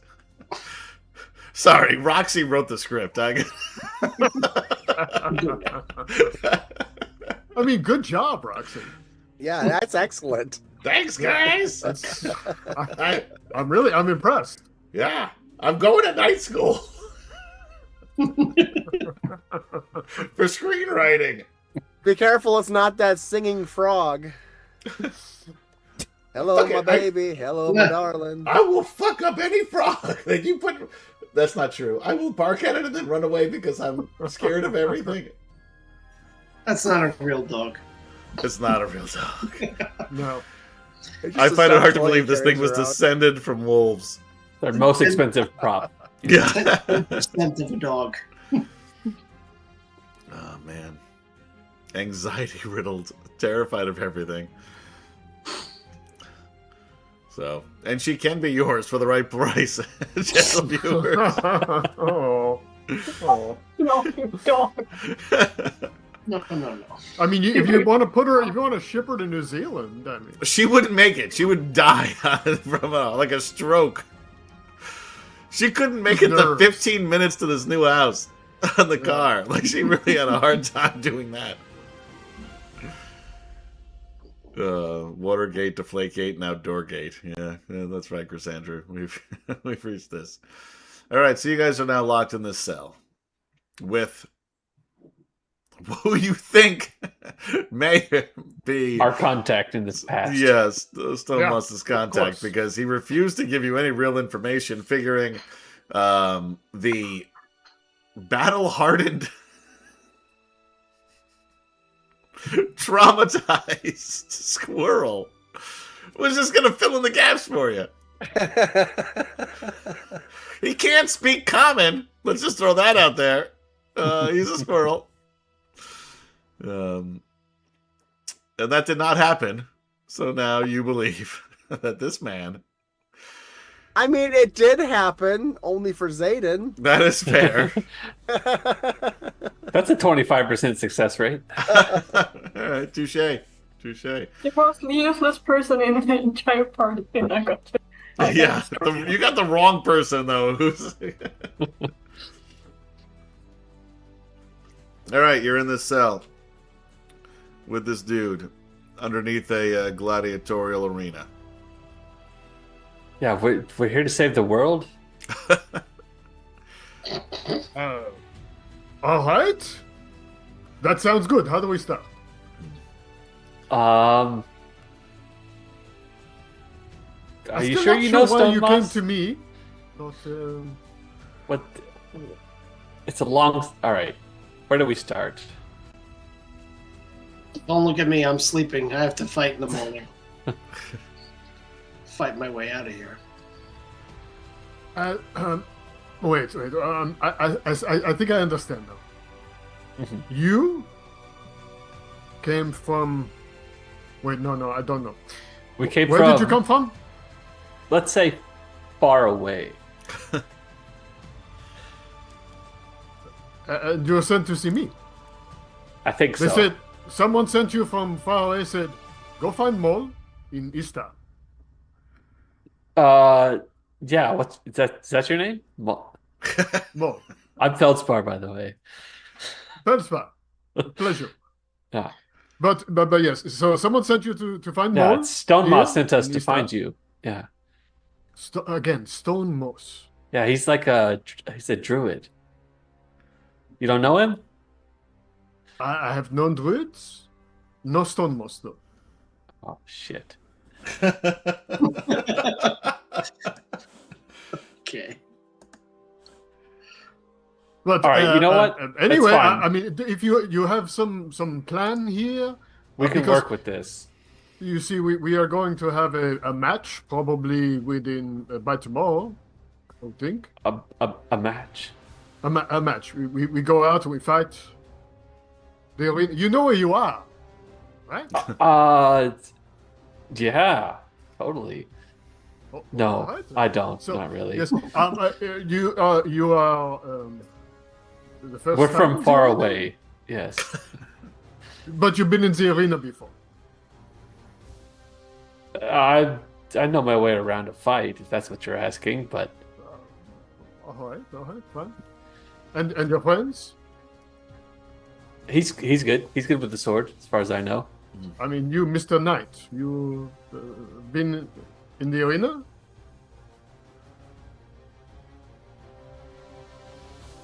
He's the strong silent type.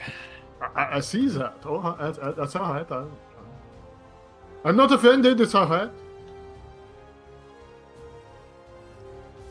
Okay, so I mean, unless you've got some sort of plan or something, I go back to rest then, and get ready for our next match. Yeah. All right, listen. We came here with a daughter of Paladin. We need to find her. They took her. They separated us. They arrested us and took her away. It's a big misunderstanding. How do we get out of here? Well, but you said you came to see me, though. Well,